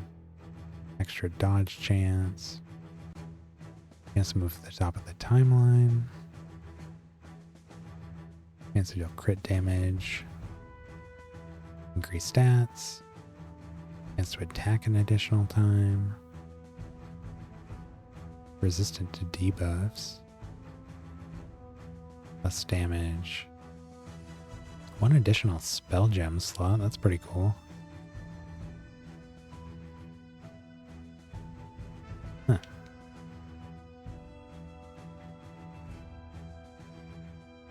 Can't say it blew me away, but it's interesting.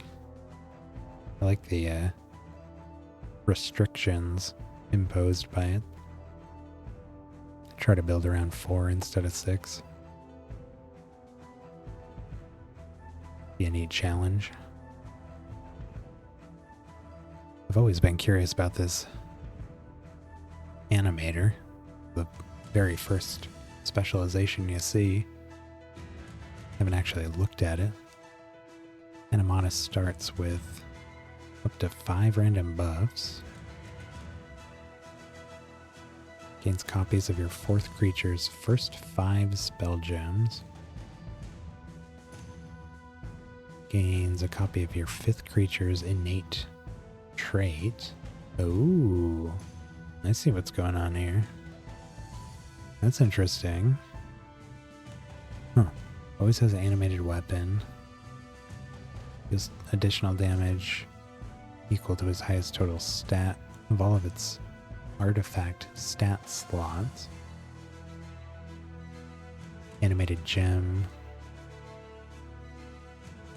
After they manually cast a spell. Cast one of the master spell gems as well. I have seen that go off. After an enemy is killed, Animatus casts Corpse Explosion. Deals 50% more for each dead enemy.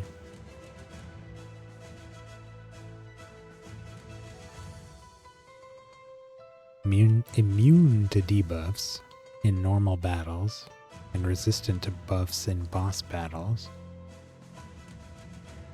Huh. Start of the battle, he fuses with a copy of the 2nd creature in your party, and its race is changed to that creature's race. Huh.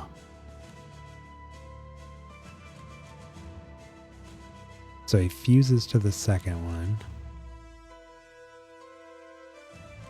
Takes the 5th one's innate trait.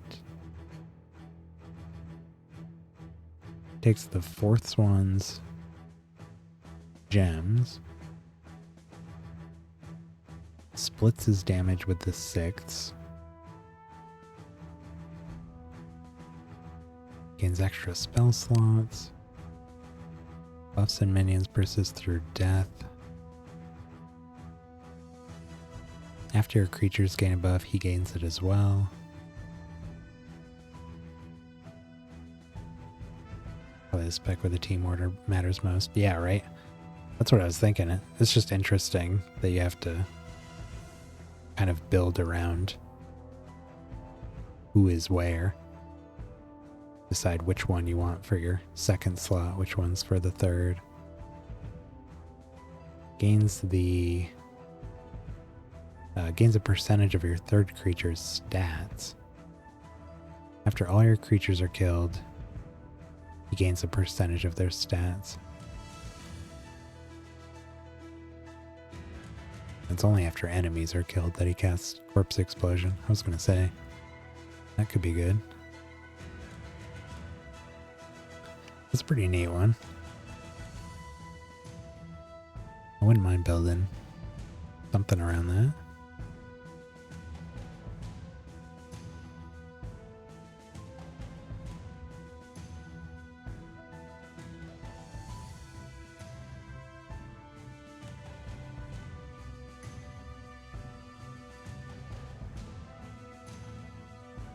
Make your third creature a big bone. What stats remember so? Can't lose a turn. Oh my god. Yeah, right. Just take his buffs. Or take all his increased stats.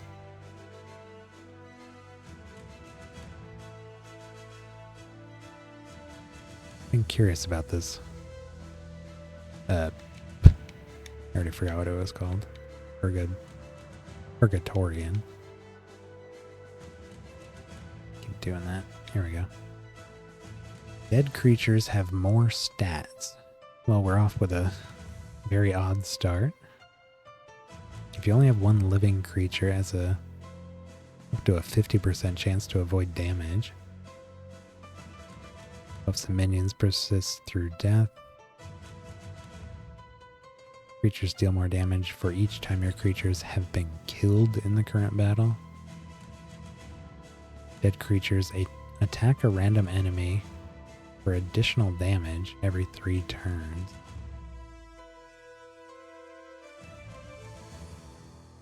The start of each enemy's turn, they have a chance to be sent to the bottom of the timeline for each dead creature you have.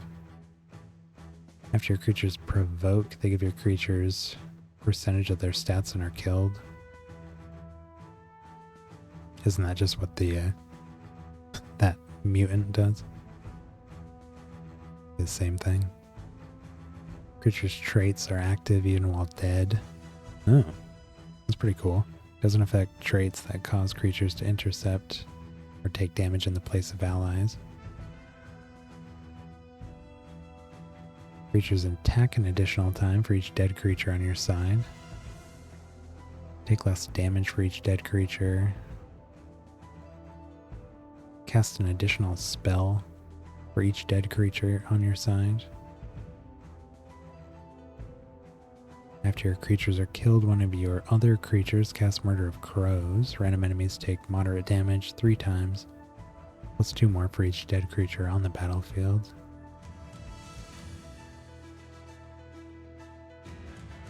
Creature's stat changes persist through death.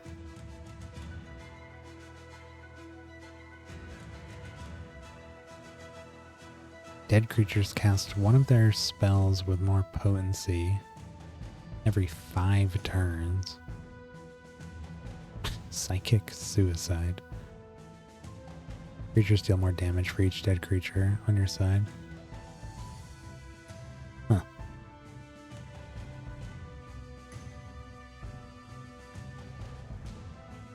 That's pretty neat. Kind of like the animator in certain ways, but you want your dudes to be dead. Maybe just have a small number of ones still alive benefiting from the other ones being dead.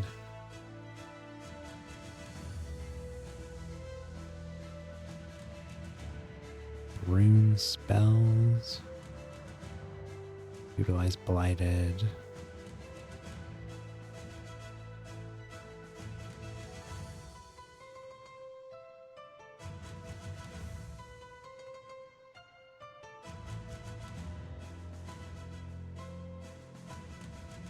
To deal with the Spell Weaver. Infusions. Creatures have more stats for each infusion you have, and take less damage for each... Oh. They have more stats for each non-life infusion you have. Take less damage for each life one. After your creatures manually cast a chaos spell, you gain a chaos infusion. When any of your creatures manually cast a spell, they decrease enemy stats by 1% for each chaos infusion you have. Start the battle with up to 5 infusions. to 1 per class.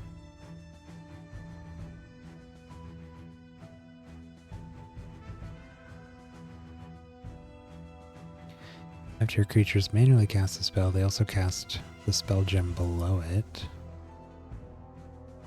After they manually cast a death spell, you get a death infusion, and after they manually cast a spell, they afflict enemies with a random debuff as long as you have at least 1 death infusion, plus an additional random debuff for every 3 you have. Creature spells are more potent for each time your creatures have cast Color Wave in the current battle. Creatures spells cast spells up to 2 additional times. After your creatures have collectively cast Color Wave at least 5 times, they continue to cast it for the rest of the battle, and it consumes no infusions. What? What? They cast it forever? Or until their action limit is met? Or everything dies? What?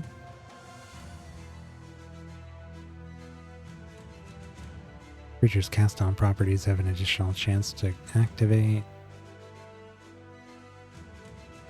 When you manually cast life spells, you gain a life infusion. After any of them manually cast a spell, they heal your creatures. 10% health for each life infusion you have, and gain a barrier.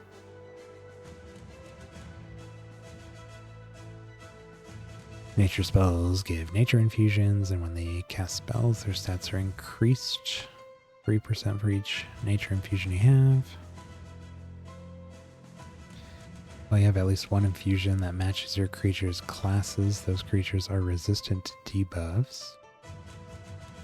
Sorcery spells grant sorcery infusions. When they cast a spell, your creatures gain a random buff. That's the same thing as the death one, but for buffs.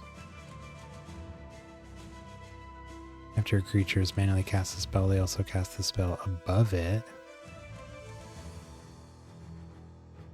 And while you have at least 1 of each infusion, your creatures can cast Color Wave. After they cast Color Wave, you lose 1 of each infusion. It's a really interesting one. I like that it has these unique mechanics with it. Kind of like how the demonologist here has the demons. Their own little unique thing that they can build around.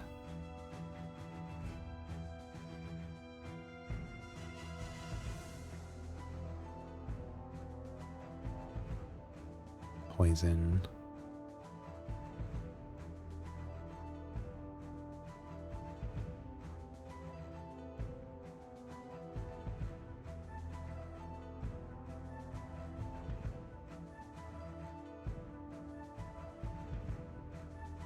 What about the astrologer? Your creature with the highest max health starts at the top of the timeline. Your creatures have at least 3 debuffs. They defend at the end of their turn. You have at least 3 dead creatures. Your other creatures have a chance to resurrect after they deal damage with an attack or spell. Your creatures have at least 3 buffs. They gain a random minion at the start of their turn. Your creatures have less than 80% health. They heal themselves at the start of their turn. Creature with the highest intelligence always casts their topmost spell that has at least 1 charge if it isn't sealed at the end of their turn. Your creatures have at least 3 debuffs. They're resistant to debuffs. They have at least 5 buffs when they're killed. They're resurrected with 25% health. Number of buffs required increases by 1 each time it activates.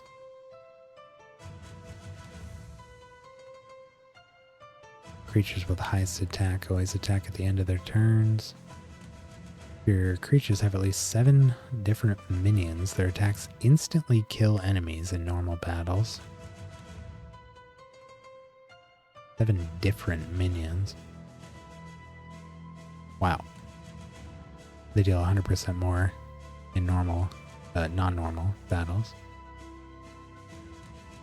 Creatures with highest intelligence don't consume charges when they cast spells. Creatures at the top half of the timeline gain attack at the start of each creature's turn. A weird mechanic there. The top half of the timeline. Creatures with the highest defense always provoke. Highest speed always attack enemies that deal damage to them. Creatures in the bottom half of the timeline gain defense at the start of each creature's turn. This is a really strange one. I don't think I'm all that interested in it, but it's odd. This is the astrologer? Yeah. You almost benefit from having a number of debuffs, but you also get advantages to having a bunch of buffs and advantages to having a bunch of minions. Your place in the timeline makes a difference, and your creature's highest stats give them different bonuses. I'm sure it can be really good. It's just, I don't even know where I would begin to approach a build for this.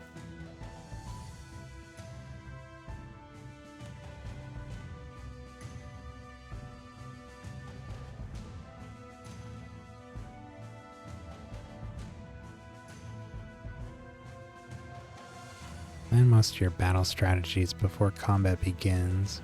Allows their creatures to act on their own in certain conditions. Wasn't quite what I had in mind, but I guess that is true.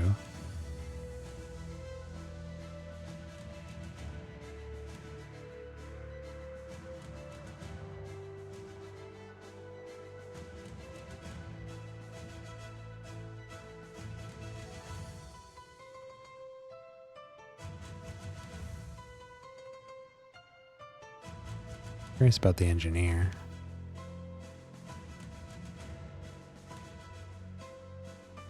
Enemies take more indirect damage. First time I've seen that. Enemies bomb debuffs detonate an additional time. Ew. Usually one of the more powerful debuffs I've seen go off. Usually with our debuff parties, I'm always eager to get those on enemies. Seem the most reliable for damage. Enemies deal less damage for each time they've been damaged by a bomb.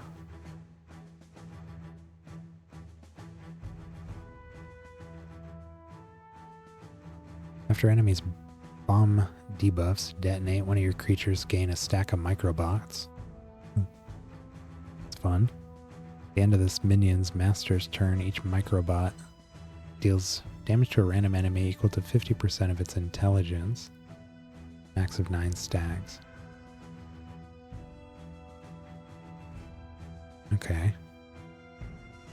Spells that interact with bomb do not consume charges. Huh. Like the different spells that increase the potency of the bomb. I've seen a few of those. Bomb debuffs deal 50% more damage for each time they've been damaged by this debuff in the current battle. After your creatures are killed, they cast Corpse Explosion. Enemies with bomb have 20% less stats. Pretty big stat decrease. After an enemy takes damage from bomb, your creatures gain a barrier that absorbs damage equal to 100% of the damage dealt. After your creatures attack, they cast Pyro Burst on the target. Usually it tells you what that does, but it doesn't here.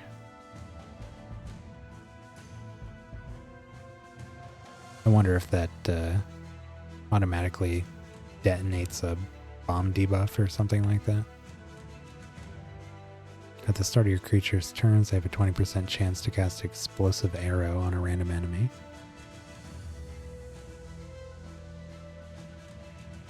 Creatures deal more damage to enemies with bomb. Start of the battle, enemies are afflicted with bomb. At the start of a creature's turn, its bomb detonates. Dealing damage to the creature equal to 80% of the afflictor's speed. Ah. I was wondering what that scaled off of. Speed. So the bombs are speed based and the microbots are intelligence based.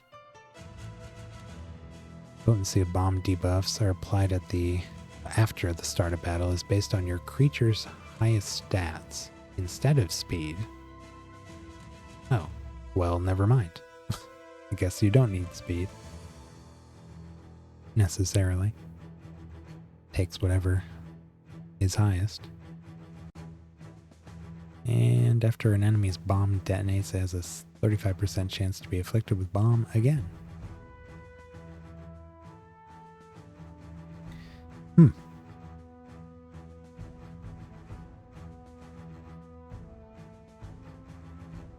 It's too bad that the microbots are such a small part of this. Seems like they only have this one thing that uses them.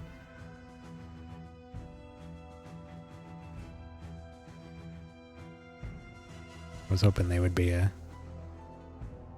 little bit more of that, but it's still pretty cool. I mean, like I said, the bomb debuff seemed pretty strong. So I'm sure those things going off do some noise damage.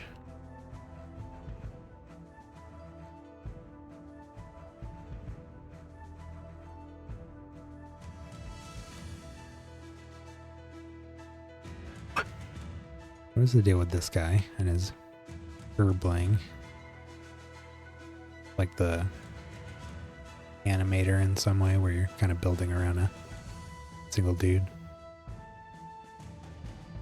After one of your creatures is afflicted with a debuff, your Herbling casts Nutrition on it once per turn. Removes one of the target's debuffs. The debuff was successfully removed. It heals the target. After your Herbling's turn, it casts Cruelty of the Wild, 20% more potency.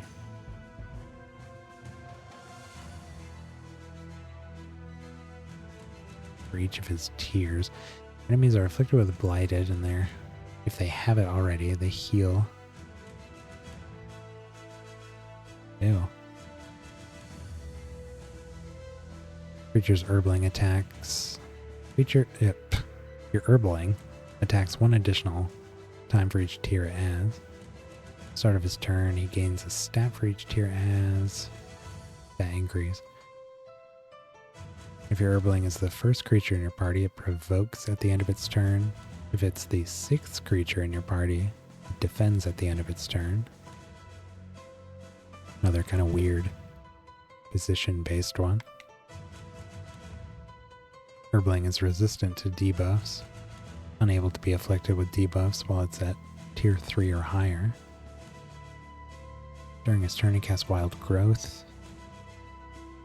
Affects a number of allies equal to his tier.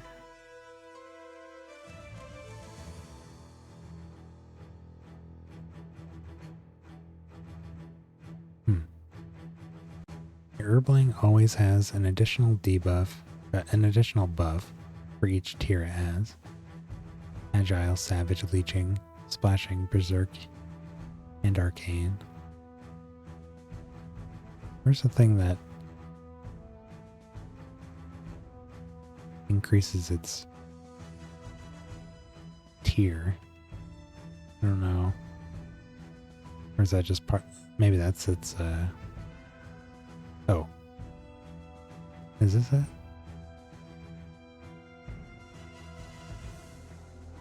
What is his, trait? Herbling.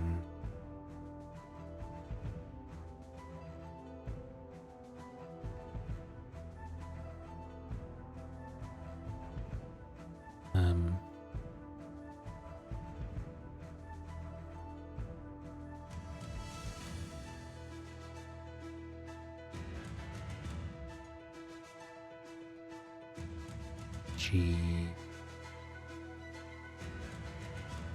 H, there it is. After he attacks, he gains attack. After he casts a spell, he gains intelligence. After he defends, he gains defense. After he revokes, he gains speed. Wait, so it must be this. Has more stats for each time it received healing, gains stats, received buffs or minions, or has been resurrected. Every 15% stats earned through this perk causes them to evolve to a higher tier at the start of its turn. Ah. Okay. I see all these things referencing his tier increasing, but didn't see how. When he attacks, he casts Shell Bust. Start of his turn, he casts Germinate. Affects a number of enemies equal to his tier. Does 25% more damage. Takes 50% less for each tier he has.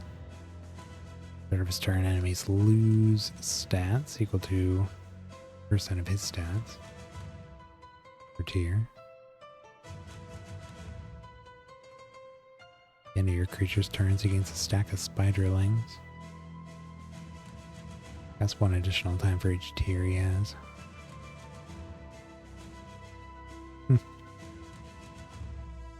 It's another interesting one.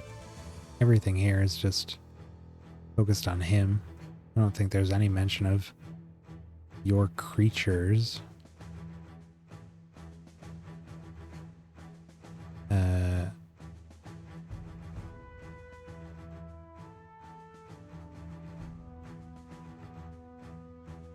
Except this one.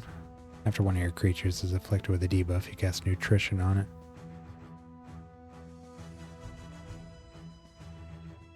It's a cool one. You could kind of do whatever you want with the rest of the party. But I'm sure you'd want to try to accelerate his growth as much as possible.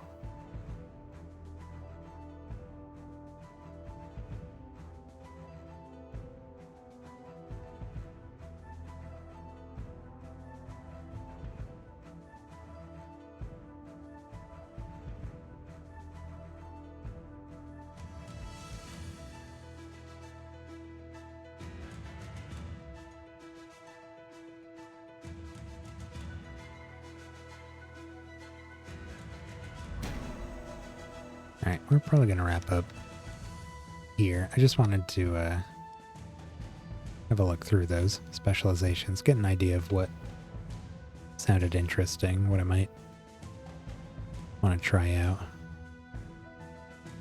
Whether I want to pick a specialization and build a team for it, or build the team and pick a specialization. But yeah, we'll call it a night there. Why can't I? Oh, forgot how to open the menu for a second.